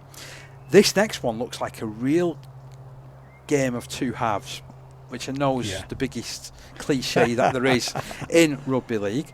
Crossfields 14 points, Heworth 44. Now you may be thinking, what's he on about here, Dave? But Crossfields were leading this game by 14 points to 12 at half time. They had tries through Ditchfield and Clutterbuck, with Danny Cassidy kicking 3 goals. But then Heworth, they woke up in the second half, eventually claiming tries through Richmond, Hart, Payne, Watling, Elliott, Childs, who scored 2, and Craig, with goals split between Sadler, who kicked 3, Allen, who kicked 1, and Craig, who kicked 2. It's almost like if you were near the ball in that second half, you had a go at kicking at goal, didn't you? But a great result nonetheless for Heworth, which keeps them nicely poised in 3rd position in Division 1. Now I want to look at Egremont Rangers, who are in a rich vein of form at the moment. It's a run of results that has seen them climb the table. They're now in 2nd spot. They did get relegated from the Premier Division last season, we must remind people of. And they did a real demolition job, didn't they, on Pilkington Rex, to be honest, winning by 52 points to 8. Tries from McNee, he grabbed 2, Brocklebank, Wright, Edwards, Krellin, Tyson, Messenger, Long and Appleby, with Tyson kicking 6 goals. Pilkington Rex did get themselves on the board. Tries from Stevens and Lyon, but were a distant 2nd best. Disappointing that from Pilks Rex. Do you know what? And at the beginning of the season, Egremont and Pilks met at Ruskin Drive, and Pilks actually won 30 points to 22. And it was one of those where you thought, oh, well, you know, Pilks obviously, they'll sort themselves out, they'll be all right here, you know, they've turned Egremont over. Egremont have just caught fire of late and are absolutely sweeping all in front of him. Pilks, on the other hand, I'm worried for him, honestly, I am. They just can't seem to just string a few, you know, even just a couple of results together to get some momentum to move them forward.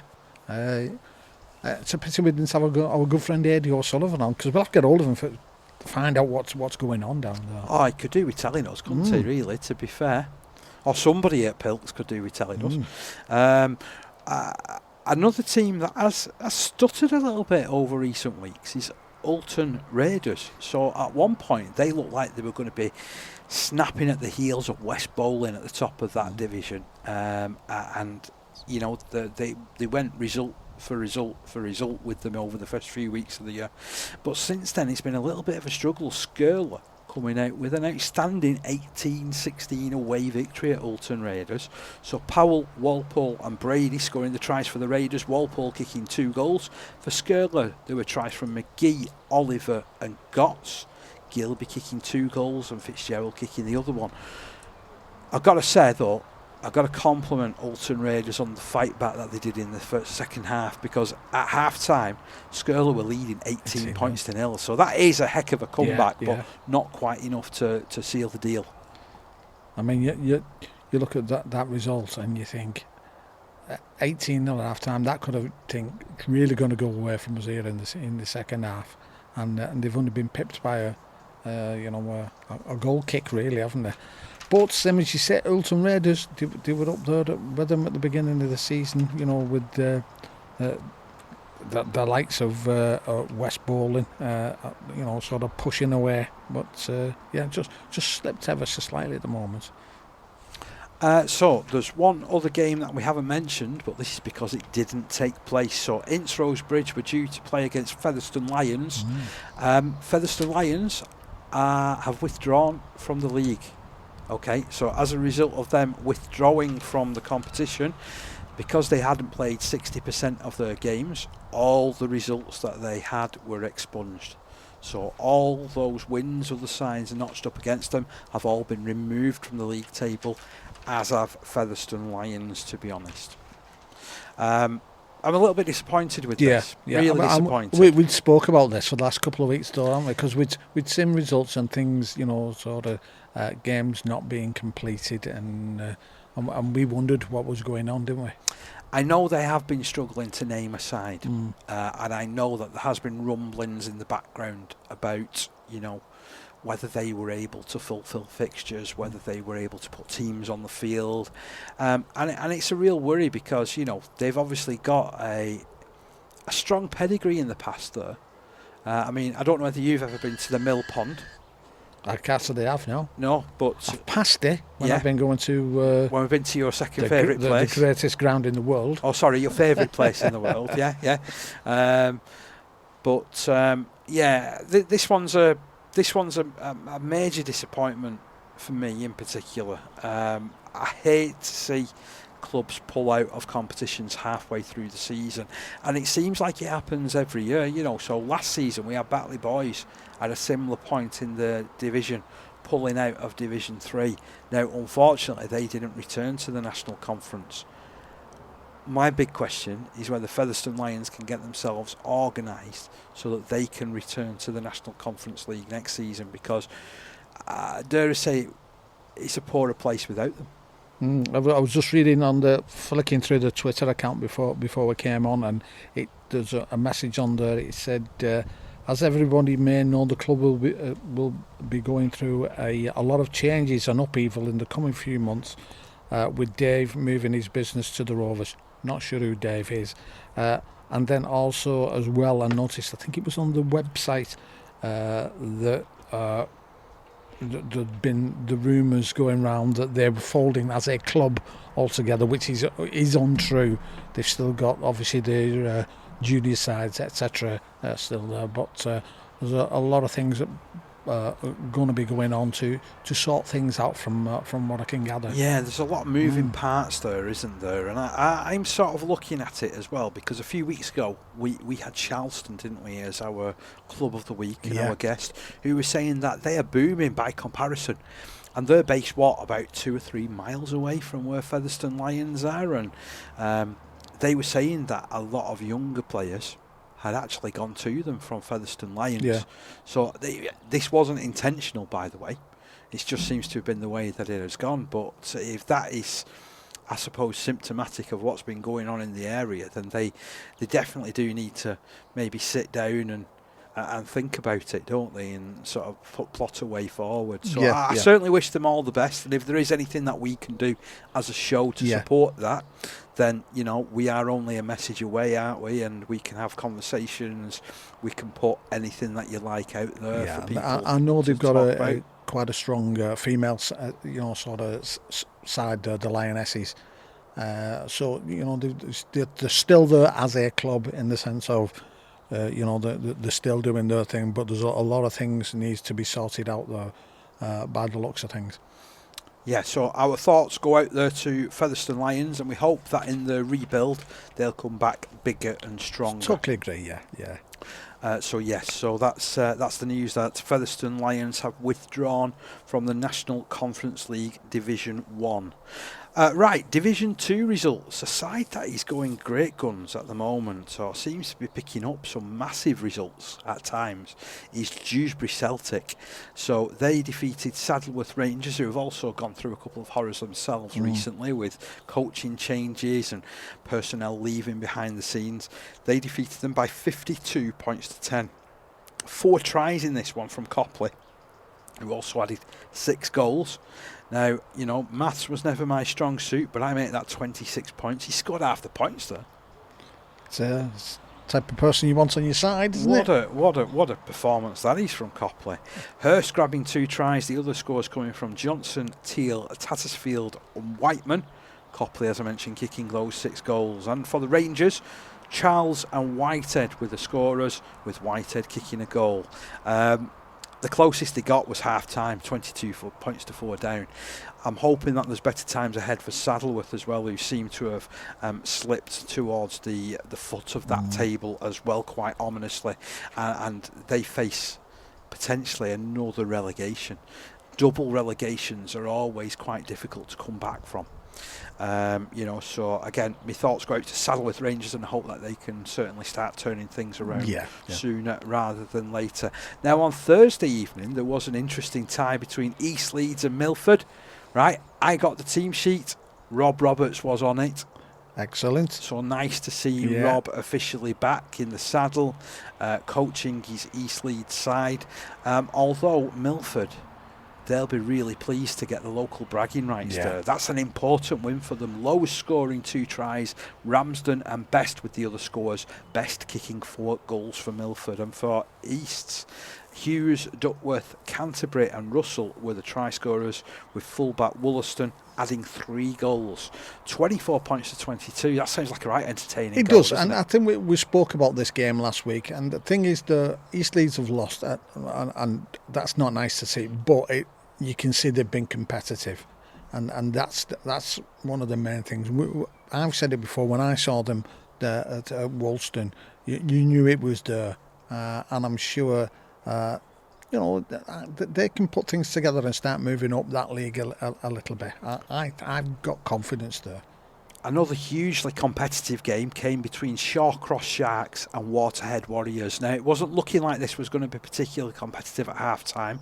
Waterhead were leading by 22 points to 4, but were left counting their lucky stars at the end when it ended up being Shawcross Sharks 24, Waterhead Warriors 28.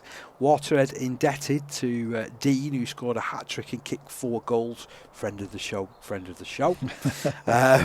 And the Sharks, well, they had 2 tries from Ripley, 1 each from Stevenson, Sutcliffe and Bates. Unfortunately, the usually unflappable Deck Tomlinson was only able to add 2 goals. Had he been able to add further, then it would really have had Waterhead sweating, wouldn't it? Yeah, and again, we spoke about this game being probably one to watch, and by the looks of things, 28 to 24. I bet that was an absolute blinder. Didn't let you down, did it? No. Right. 2 other games to tell you about. Dewsbury Moor Maroons. I'm calling it. They're a challenger. They're officially a challenger this season. The Dewsbury Moor Maroons been flying under the radar, but they went from being 12-4 up at half time against Barrow Island to defeating them 44 points to 8. That's another magnificent second half, to be honest, by the Maroons. Tries in the end from Hepworth, Crossley, Foster, James and Markland. There was a hat-trick from Butterland, 5 goals from Walker, 1 from Foster. And for Barrow Island, who was so good for long swathes of last season, but they just can't seem to get any sort of consistency. Totally agree, yeah. They had tries from Wilson and Bird, but were a distant second best.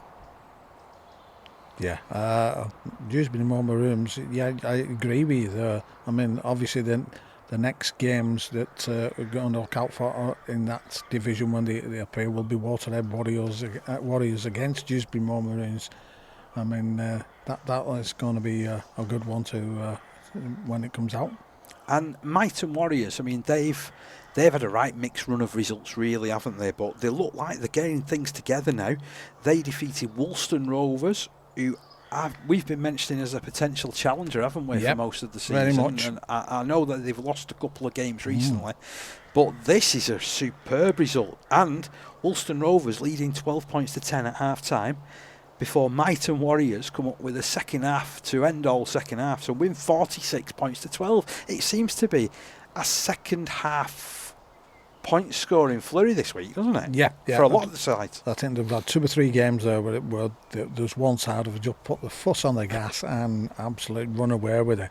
And that is a huge win for Myton Warriors, because they're in the lower part of the division, and that's no disrespect to them. Woolston, as we were saying, were flying high and looking as challengers, even though, as we said, Coach Steen had not been happy with the second half's displays. Well, he's not going to be happy with that second half, is it? Not at all. So yeah, big win there for Myton Warriors.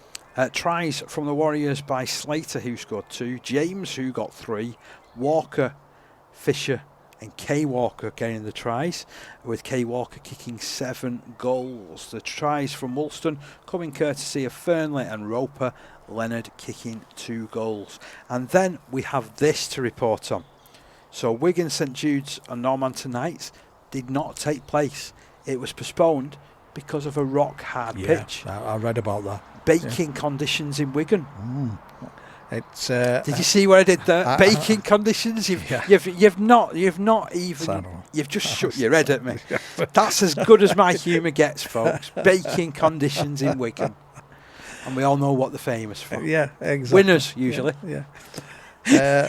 Got to be said though, I can totally understand it, because the game I was at the weekend, the pitch was absolutely rock hard, and we're talking about player safety. I mean, we talk about high tackles, etc., and what the damage that those types of things that can do. You tackle a player and he goes down and bangs his head on the floor. That's just as bad on some of these pitches as a high tackle. So yeah, I can understand that, and it wouldn't surprise me if those types of things happen more often. Certainly if we get another Saturday like it was over the last few weeks. So we're just waiting to find out about when that one's going to get rearranged for. But moving on to Division 3, a huge win for Ellenborough Rangers, which keeps them snapping at the heels of the top 2 in the division. They won 46-26 against Millom. So Bell scoring a try, Ossel grabbing 3, Penman, Tierney, Ocassini and Graham with the tries, Hoyles kicking 7 goals for the Rangers. And then for Millen there were tries from that great lad Rio McQuiston, who was out there, one of my Lions favourites, Harris, Evans and another Lions favourite, Newbegin, getting over. And then Postlethwaite, who's one of my old mates from the Fiji tour in 2018, kicking 3 goals. But it wasn't enough to get the win for Millom. Outstanding result that for Ellenborough, to be fair. Yeah, very much so. And then Lee East continuing this huge run of results that they're on at the moment. They defeated a previously fancied Beverley by 38 points to 24. And the impressive thing about this one from a Lee East persuasion is that they lost 16 points to 0 away from home earlier on in the season. So to turn that round, to score 38 points in the return encounter. Jordan Helms playing some fantastic rugby for Lee East at the moment. 2 tries and 5 goals for him. My old mate Kieran Prescott getting over for another 2 tries, and then all the scores for Hughes, Fletcher and Yarwood, with Beverley scoring tries through Miller, who grabbed a hat-trick, Walsh and Howdle, Josh Poskett adding 2 goals. There was another win for Oldham St Anne's, which again keeps them snapping at the heels of Lee East in second spot by 28 points to 12 against Bentley. So Craig Cashin with 2 tries, Chatterton, Etchells and Pogson with the tries as far as the Saints were concerned. Pogson kicking 4 goals. And for Bentley, well, they had tries from C. Jarmolinsky and J. Jarmolinsky, with Craswell kicking 2 goals. Don't laugh at me. Don't laugh. I know what's going next, you see. So that's half time, 22 points to 0 there. And well, that's really good. That the challenging. There's a real battle developing in Division 3 at the moment, isn't there? So Lee East out on top, 12 games played, 10 wins, 20 points on the board. Just behind them is Oldham St Anne's, 10 games played, 9 wins. 18 points, and then Ellenborough have 14 points courtesy of 7 victories. Millom tucked in just behind them in the other playoff place with 6 wins and 4 defeats. Beverley, Eastmoor, Bentley, Driglington, Hensingham and Seaton Rangers make up the rest of the division.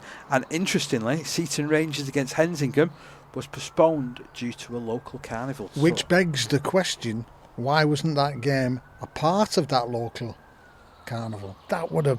Surely that would have been an ideal situation. I don't know. Ready-made crowd. Well, only if you played it where the carnival was taking place. But why not? Think outside the box. I don't know. Have you tried getting round Cumbria when it's one of these carnivals, Steve? You can't move around the place. You can't do anything. That's when there's loads of horses for sale and everything. I didn't know it was one of those type of carnivals. There's all kinds of stuff goes on. All kinds of stuff goes on. Oh, I tell you, it's definitely, you know what, it's a 13 Pro-Am trip out that to a carnival. Right. Okay, so those are all your results as far as the weekend is concerned in the National Conference League. What's happening this coming week as far as fixtures are? So in the Premier Division this coming Saturday, Hunslet Amateurs host York Acorn. It's Lee Miners Rangers at home to West Hull. And a quick reminder here that one of West Hull's 4 defeats of the season has come against Lee Miners Rangers. So they're chasing a Lee Miners Rangers double, an unlikely league double. So we'll see what happens there. We'll keep our eyes on that one. Lock Lane host Inform Rochdale Mayfield. Thatto Heath Crusaders take on Hull Dockers. Wathbrow Hornets take on Siddle. Usually that's a game that you'd be looking out for, but I have a sneaking suspicion Wathbrow could be successful there. And Wigan St Pat's at home to Kells. In Division 1 we've got Crossfields against Clotface Miners. That one for me, that is a crucial one because of where they both sit in from a division point of view, because they're just, Clotface are just above Crossfields, and I know Clotface beat Crossfields at Crawford Road, I think it is, and that'll be interesting because I felt that there was a point where they could have just clicked after a goal, and they're just not getting there yet. I'm just wondering, will this be one of those that could spark it? That'll be really will be an interesting one. Hewith are set to host Ince Rosebridge. Pilkington Rex host Ulton Raiders. They've got to start picking up points again, haven't they, soon, Pilks? Yeah, not holding my breath on that one, though, I must admit. Thornhill Trojans, they're at home against Skirler. In Division 2, Barrow Island host Myton Warriors. I wonder whether they'll be fancying the chances after that win against Woolston last weekend.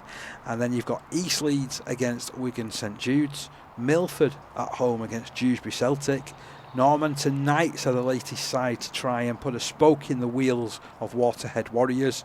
Saddleworth Rangers host Shawcross Sharks. Woolston Rovers at home to Dewsbury Moor Maroons. What's your thoughts on that one? The Woolston Rovers versus Dewsbury Moor Maroons interests me because of, like we were saying, they're going a bit under the radar at the moment. So be interested to see how that goes on, whether Woolston can get back in the saddle and get to winning ways. But that's going to be a real good, there's only 2 places difference there, and points wise it's not massively.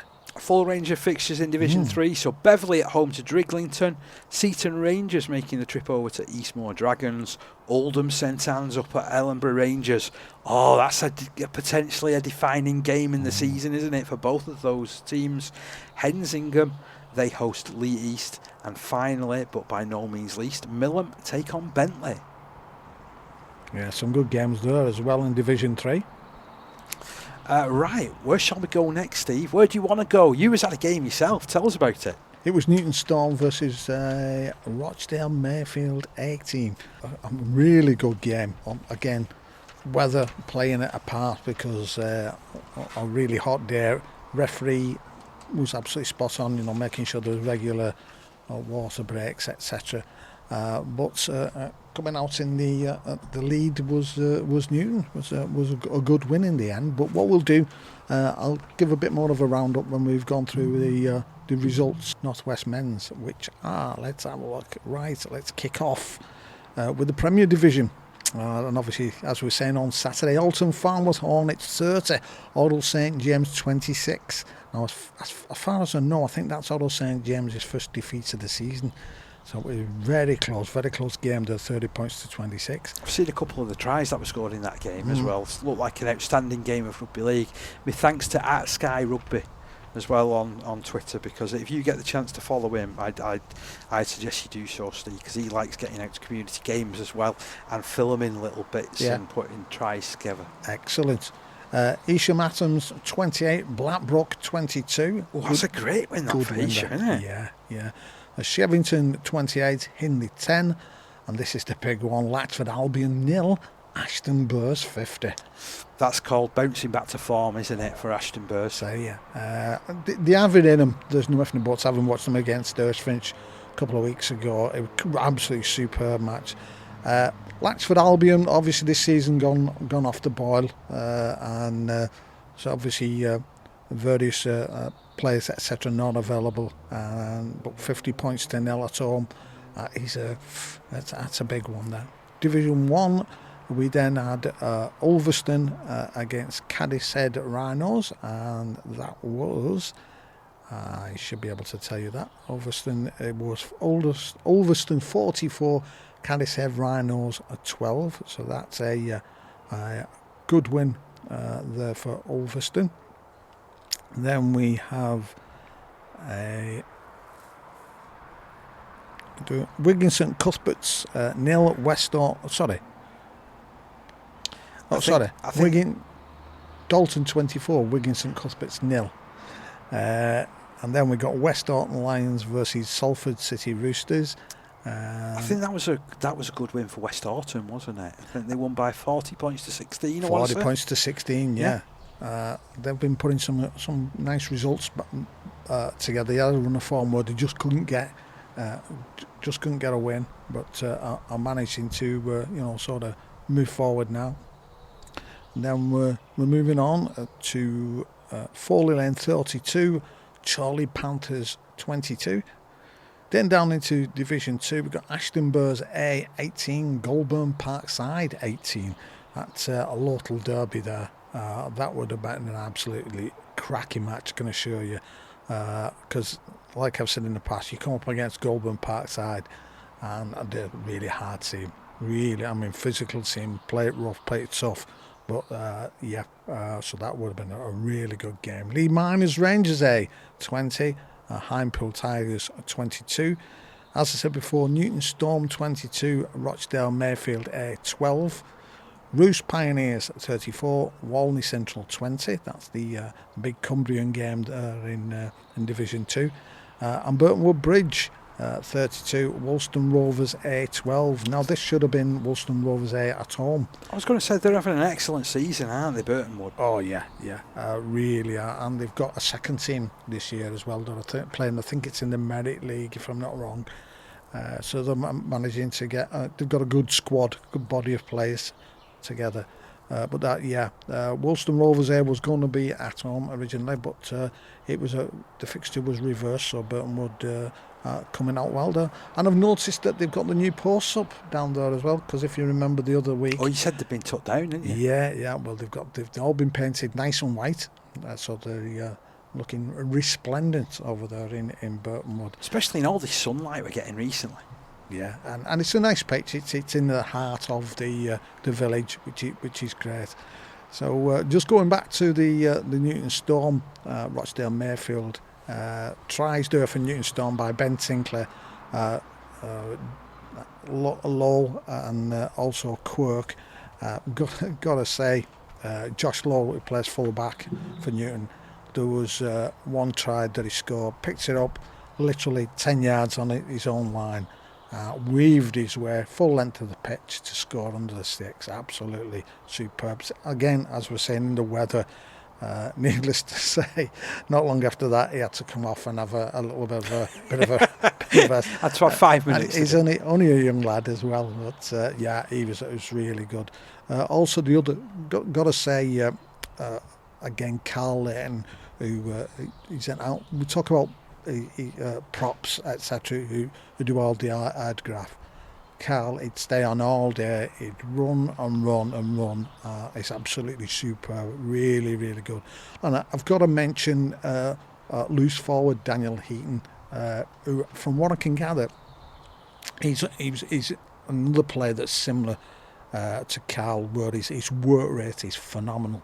From the guys were telling me, he's actually a paramedic, so he can't obviously get every weekend off to be able to play. But he also has a military background. I was in the forces, so his actual work ethic is unbelievable. Lovely bloke, very, very down to earth. Gets in, sort of fits in right away. You know what I mean? It's one of those guys where you just know what you see is what you get. And yeah, it was a good win. Got to say, from the Rochdale Mayfield Air point of view, really strong team, really good team, and you can see why their first team are doing so well, because I'm sure some of these have, if they need to dip into this team to strengthen things, there's quite a few of these guys can do it, no problem whatsoever. So there you go, that is the Division 2, North Wales Men Division 2. Then we've got Division 3, Langworthy Reds 0, Higginshaw 24, but I think that might have been a forfeit. We've got Waterhead Warriors A 44, Rochdale Hornets 22, Crossfields A 16, West Bank Burrs 42, Garswood Stags 44, Clockfresh Chargers A 18. Division 4, we've got Blackpool Stanley 36, Culture Eagles 6. This one for me it's an absolute biggie. Liverpool Lizards 42, Bolton 10. Outstanding result for the Lizards. Yeah, and obviously we spoke to them. It was the beginning of the season, wasn't it? And they were looking at how they'd gone the year before and were looking to sort of consolidate, as it were. And I think they've done the right thing. I think that's it's a really, really good win there. Then we've got Wigan Springview A16, Bank Bulls 38. Bank Bulls, another team. Just got to keep an eye on them, because they're winning some big games, and I think the second in the division now. They do actually play Newton Storm in the semi-finals of the I think it's the Cup or the Shield, and I think it's next week. Preston and South Ribble Laboratories 38, Garswood Stags Reserves 4. That is Division 4, and we go down to the Alliance Division, and there was only one result there. That was Pilkrex A 0, St Anne's A 24, although I think that might have been a forfeit. Okay, looking forward to the fixtures this coming weekend. In the Premier Division, it's Hindley hosting Latchford Albion, Heysham Atoms at home to Ashton Burrs, Shevington Sharks making the short hop to Blackbrook, and Halton Farmouth Hornets over at Hurst Finch. That should be a cracker. That'll be another big one there, yeah. In Division 1, Callyshead Rhinos host Dalton, Chorley Panthers host Ulverston. Meanwhile, West Horton Lions go over to Wigan Springview, and Thatto Heath Crusaders A are over at Wigan St Cuthberts. In Division 2, Burtonwood Bridge are at home against Ashton Burrs A. Goulburn Parkside host Lee Miners Rangers A. Highpool Tigers are up against the Roosh Pioneers in an all-Cumbrian affair, while Rochdale Mayfield A host Woolston Rovers A, and Newton Storm, well, they head up to Walney Central. And have you had an invitation for that one, mate? I certainly have, but unfortunately work commitments say that I can't go to that. I would love to go to that. We were talking, and I was talking to obviously Phil Woods, the head coach of Newton Storm, and about going up there, and how the lads are looking forward to it. And he said to me, it's at least an 8 or 9 canner. Right, Division 3, Clockface Chargers A are due to play against Langworthy Reds. Blackpool Scorpions head over to Higginshaw. Crossfields A are over at Rochdale Hornets, while West Bank Burrs host Garswood Stags. And in Division 4, Bank Bulls are up against the Blackpool Stanley. Garswood Stags Reserves are up against the Liverpool Lizards. Preston and South Ribble Rabbitohs host Bolton, and Culture Eagles head over to Runcorn Highfield. And in the Alliance Division, Intros Bridge A are set to host Pilkington Rex A. Oldham St Anne's A are set to host Lee East A, and Wigan St Jude's A are due to go over to play against Oral St James A. So plenty to come this weekend in the North West Men's League. Get yourself along to one of those games. If you're in the locality, you're going to be royally entertained. Now for the Yorkshire Men's League and the results that we have given to us at the moment. Brighouse Rangers 24, Siddle Academy 22 from the Premier Division. A couple where I've got no result for. Fire away, mate. Almondbury Spartans against Westgate Camel. No, we don't have one for that one. No result. King Cross Park against Fryston Warriors was postponed. In Division 1, we have Keighley Albion against Cutside Raiders was off. Nottingham Outlaws against Stanley Rangers. I have no result for that one. Well, we've got Nottingham Outlaws 12, Stanley Rangers 32. Charleston Rovers against Ossett Trinity Tigers, unfortunately, was off. And then in Division 2, Odsal Sedberg against Illingworth was postponed. Bradford Dudley Hill 48, Wibsey Warriors 14, Queensbury 16, Mould Green 16, Farnley Falcons 30, Kirkburton Cougars 50. And in Division 3, Seacroft Sharks against Elland was postponed. Garforth Tigers 18, Birstall Victoria 30, Methley Warriors 26, Wyke 20, Underbank Rangers 36, Castleford Panthers 18. And Division 4A, I have no result between Bramley Buffaloes and Scarborough Pirates. Yeah, it was Bramley Buffaloes 68, Scarborough Pirates 12. Impressive win that for Bramley. Westgate Common A against Batley Boys was postponed. Criggleston All Blacks 24, Harrogate Hawks 0, Leeds Ackies 18, York St John Barbarians 36. Division 4B, Birkenshaw Blue Dogs 20, Keighley Albion Academy 26, Brighouse Rangers A 22, West Craven Warriors 16, Mould Green A 0, Todmorden 24, Newsom Panthers A 26, King Cross Park Academy 24.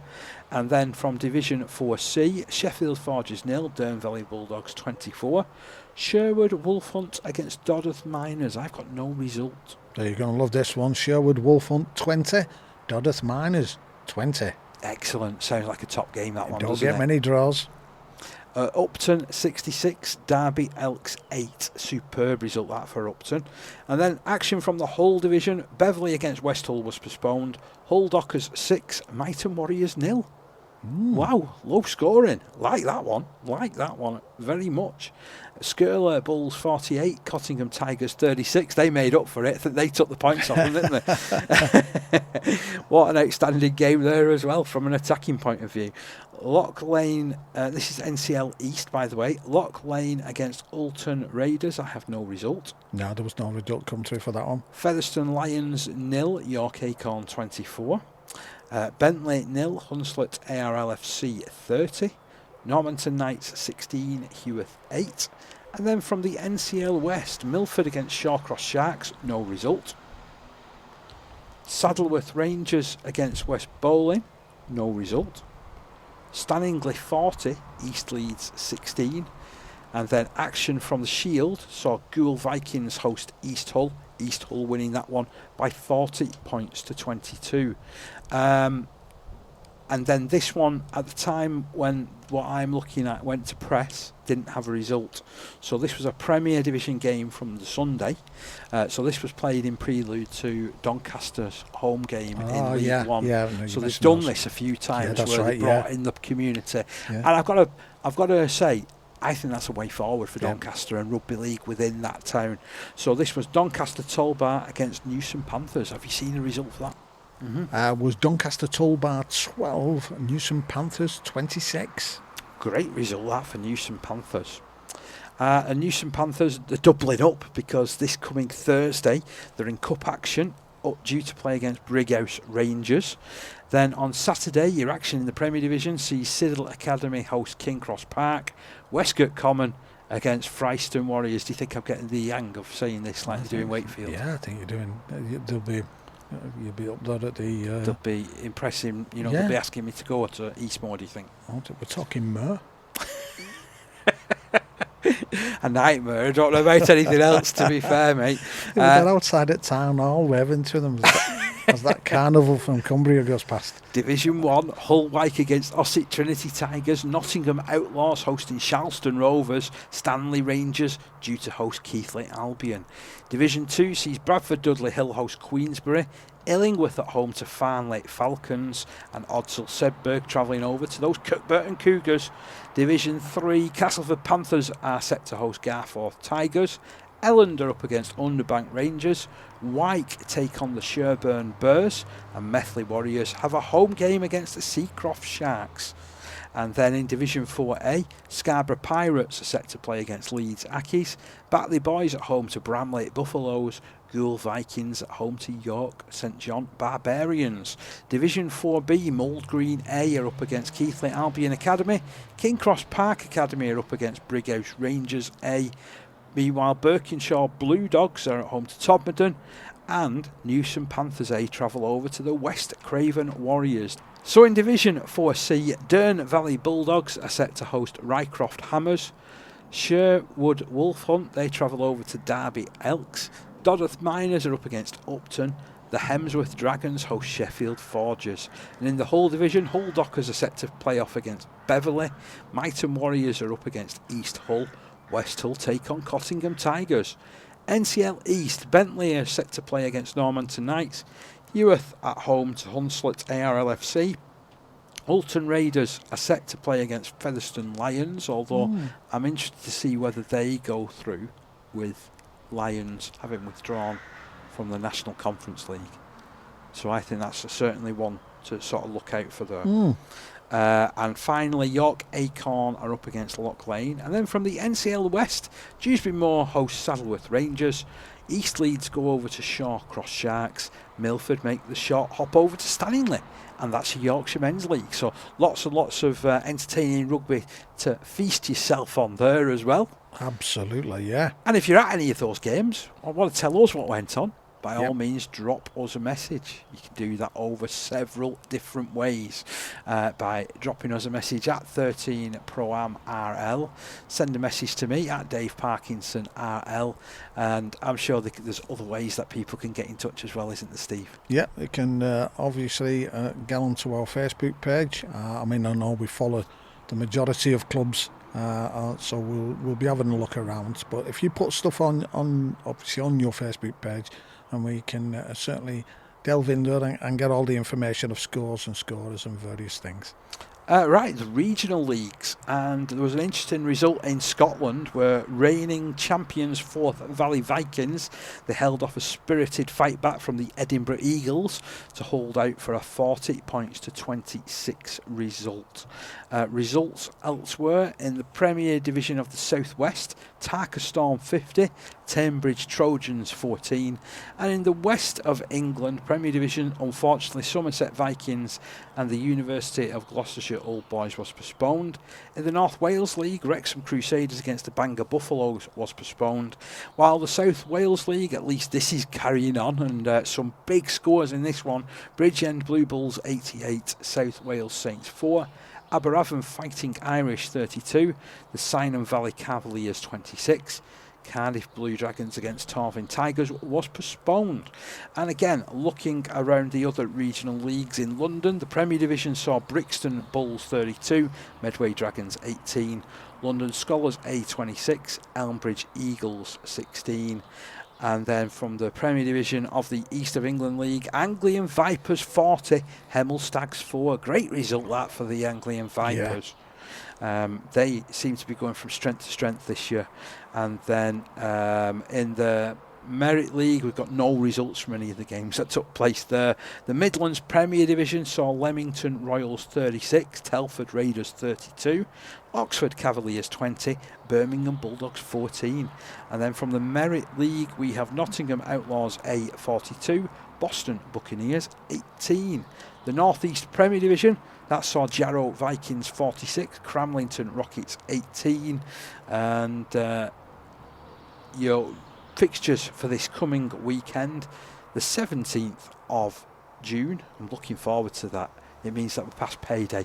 17th of June. So that's another reason to look forward to the weekend as far as I'm concerned. Right, in the Premier Division of the London, it's London Chargers A up against London Scholars A. In the East of England Premier Division, Hemel Stags are due to face off against Bedford Tigers A. Anglian Vipers travel over to North Hearts Crusaders A. In the Merit League, Canvey Knights are up against Invicta Panthers. Eastern Rhinos A against the Cambridge Pride. And then in the Midlands, it's Coventry Bears up against Leamington Royals. From the Merit League, Nottingham Outlaws A are set to play off against the North East Worcestershire Ravens. And the Worcester Rebels host Leamington Royals A. Your North East Championship sees Yarm Wolves up against Gateshead Storm. The North Wales League sees Wrexham Crusaders up against the Conway Celts. Flintshire Falcons up against Bangor. Oh, not Flintshire are up against the Falcons. Bangor up against the Buffaloes. Mm. I'm not convinced that's been written right, that. Because Flintshire Falcons, that's the name of one team, and the Bangor Buffaloes is the name of another. So your North Wales League, that sees... So your North Wales League, that sees the Wrexham Crusaders up against the Conway Celts, and the Flintshire Falcons take on the Bangor Buffaloes. South Wales League will see Torvin Tigers up against Rhondda Outlaws, South Wales Saints up against the Cynon Valley Cavaliers, Cardiff Blue Dragons host the Bridgend Blue Bulls, and in Scotland it's Glasgow against the Edinburgh Eagles. Right, a quick flash around some other results for you. So in the Southern Conference last weekend, it was Bedford Tigers 22, Eastern Rhinos 36, Brentwood Eels 54, North Hearts Crusaders 22. And your fixtures this coming weekend, Bristol All Gold set to host Brentwood Eels, Eastern Rhinos hosting West Warriors, the London Chargers, they're up against those Hammersmith Hills Hoists, and North Hearts Crusaders are set to host Bedford Tigers. It was another magic weekend as far as the Wheelchair Rugby League was concerned, Steve. And the fixtures saw London Roosters up against Wigan Warriors. A great win for London Roosters here by 48 points to 16. Hull FC 24, Halifax Panthers 68. And Leeds Rhinos 112, Warrington Wolves 18. Wow. So... yeah, they're starting to score a few more points, Warrington, but they're still shipping quite a lot in, aren't they? But and then this result from the Championship, loving this one. This would have been really entertaining. Looks like it was end to end. Bradford Bulls 56, Rochdale Hornets 52. Now, it would be remiss of us not to mention some international Wheelchair Rugby League that's happening this coming weekend as well. It's the weekend of the Celtic Cup.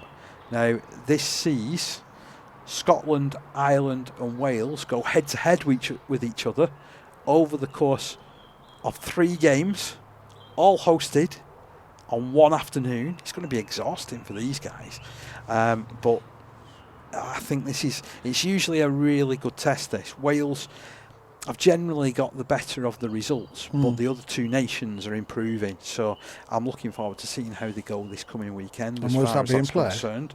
So that is being played over at the Orium Performance Centre in Edinburgh this coming Sunday. So if you're in the vicinity, by all means get yourself over there. You're going to be royally entertained by some international Wheelchair Rugby League. And right, let's switch over to Cumberland, shall we? So you know how I love doing these Cumberland ones. And again, I've got to really thank Lorraine de Graaf for all the work that she does in getting these results over to me. This past weekend, it was the quarter-final of the Fur Press Printers Cumberland Cup. Wharfborough A 40, Glasson Rangers 16. At half-time, nothing to choose between these 2 sides. Wharfborough A eventually notching the points through Jamie Devine, who scored a hat-trick, Jensen Alstrom, Luke Jeremy, Luke Davison, Daly Stables, David Bradley scoring tries, with conversions split between Jensen Alstrom, who kicked 3, Devon Sharp, who kicked 1. Scorers for Glasson were Ben Hum, Luke Johnson and Connor Wilson. Luke Johnson kicking 2 goals. And I have to say that they did really, really well in the second half here, did Loughborough. The little report that was sent with this one was the first half produced some good rugby from both sides, and there was only 6 points in it. But the heat started to take its toll, and Jamie Devine's quick step try within 1 minute of the second half really rattled Glasson, which enabled the Brow to come back stronger and score more points. But Glasson never gave up and got a consolation try at the end. So unfortunately, Dissington against Ellenborough A was called off. Ellenborough couldn't raise a team. Dissington will proceed to the semi-finals of the Fur Press Printers Cumberland Cup. And the other quarter-finals, they were played a little bit earlier in the season, actually, back in April, when Maryport beat Kells A 22 points to 18, and Cockermouth beat Egremont 44 points to 36. Semi-finals, these ties of the Fur Press Printers Cumberland Cup set to be played on the week ending 15th of July. So in the first semi-final, Loughborough against Dissington, that's one to look forward to. Cockermouth against Maryport. And then there was a couple of other games that took place in the Holman Eagleson Premier League. So Lauker 12, Kells A 30. Lauker had tries from Adam Byers and James McNally. Jamie Scott kicking 2 goals. For Kells, meanwhile, Aaron Burns scored 2 tries. Jamie Jennings, Connor Hetherington, Casey Chambers and Bailey Morton were the other try scorers. Conversion split between Aaron Burns, who kicked 2, and Harley Nelson, who kicked 1. You know what I really like? Because there's a couple of these names I'm starting to recognise now, because they've been called up into Lions squads over the last couple of years. So, for example, Harley Nelson, we spoke about him quite considerably last week playing for the under-18s. He scored a couple of tries and kicked umpteen goals. Jamie Jennings was in the selection last season for the under-16s. So, you know, it's nice when I see sort of some of these names creeping through into it and making the mark. Yeah, and same with me when we're going through, obviously from that 18 side, from my point of view, because obviously you've been involved, but I obviously, by osmosis, I was following things as well. So when the interviews have come through and when you've seen the lads, and then suddenly the names start popping up as try scorers or different things like that. I mean, obviously from our point of view was Kieran Welburn. We'd seen him a few times and then his name keeps popping up, and there's a few other lads as well. Definitely. So I hope that we keep talking about him, to be honest. Very much. It means that they're doing well, doesn't it? Yeah. And the other game in the Holman Eagleson Premier Division, Cockermouth Titans 24, Hensingham 34. This one again, nothing between the teams at half-time, 12-16 in favour of Hensingham. Cockermouth with tries from Lewis Shield, Ethan Cross, Jamie Lightfoot, Seamus Hulton, Joe Beattie with conversions, 2 of them going the way of Ryan Scott. And for Hensingham A, Reuben Butterworth grabbing a hat-trick, Josh Burt, Dean Bragg, Gary Hanlon and James Stanaway with the other tries. Ryan Bragg also kicking 3 goals there. So man of the match for Cockermouth was Ryan Scott, and man of the match for Hensingham, Luke Charlton. Again, many thanks to Lorraine de Graaf for sending those through. And have a look at what we've got coming up this weekend in the Holman Eagleson Cumberland League. We've got Hensingham A up against Ellenborough A, Kells A hosting Dissington, Egremont A hosting Glasson Rangers. Those fixtures taking place this Friday evening. And on Saturday, it's Maryport against Lauker. Barrow Amateur Rugby League in the Knockout Cup final played at the weekend. It was Barrow Island 44, Ulverston 10. And your fixtures this coming weekend in the Furnace Tiles League sees Dalton up against Walney Central, Ulverston up against Barrow Island, Millom up against Askham. Right, before we end the show, there is something that I do want to get off my chest. Yeah. Because I said last week, and I was quite forceful in saying that when the England Community Lions played down in Wales, they were out in the sun. Do you remember me saying this? I did, yeah. So I had a message shortly after the show went out on her from Paul Berry, who's the coach of the Wales under-16s. Yeah. And he said he felt that we were a little bit unfair. I was a little bit unfair in what I'd said because Wales were also stood out in the sunshine as well. And he sent me some pictures, which actually showed that. So there should still have been cover provided. Yeah.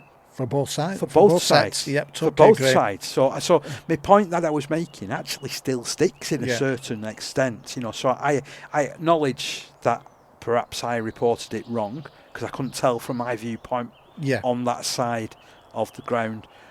I just thought they were at the bottom where the big stand was. Yeah. So by, physics, I was thinking they were more in the shade. Yeah. The pictures have proved otherwise, so I'm happy to hold my hands up there. I'm always a big man in sort of saying that if I make a mistake, I'm happy to own it. But, as I said, if the Wales lads were all out in the open as well, why is there no cover? Yeah, there should be. There should be. It shouldn't make any difference either way. We were talking about, like we were saying before, health and well-being and welfare of players.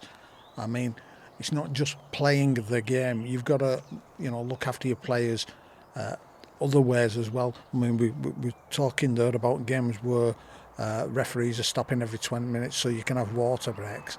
So surely along the sides of that, it should be that both sets of players and obviously, substitutes and coaches, etc., they should be able to get out of it as well and have a break too. Well, this is where I've got to really compliment the RFL because they do get a lot of stick, don't they? Let's be honest. Yeah. Everybody likes to put the boot into the RFL and sometimes it's just not justified at all. And they made sure, now I can only speak from a national conference point of view because those are a lot of the communications which I'm privy to due to what I do with the National Conference League.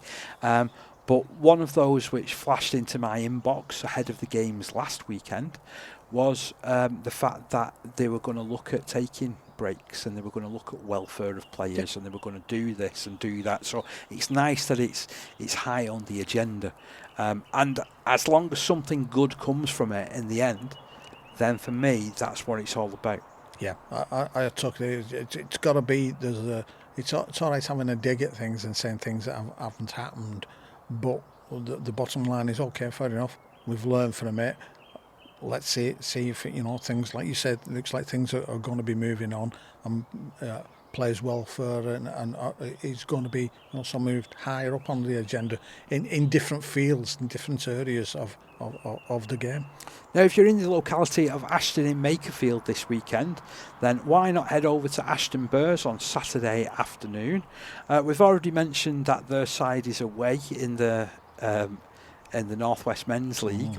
However, you'll be able to get a double dose of England Community Lions action. So England Community Lions playing under 16 and under 18 internationals against Scotland this coming weekend, this coming Saturday.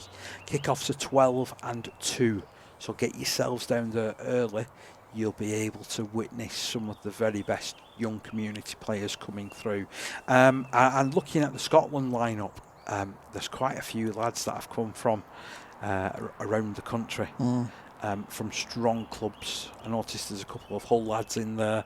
So I'm really excited to see the strength of the Scots this year at both under 16s and under 18s level.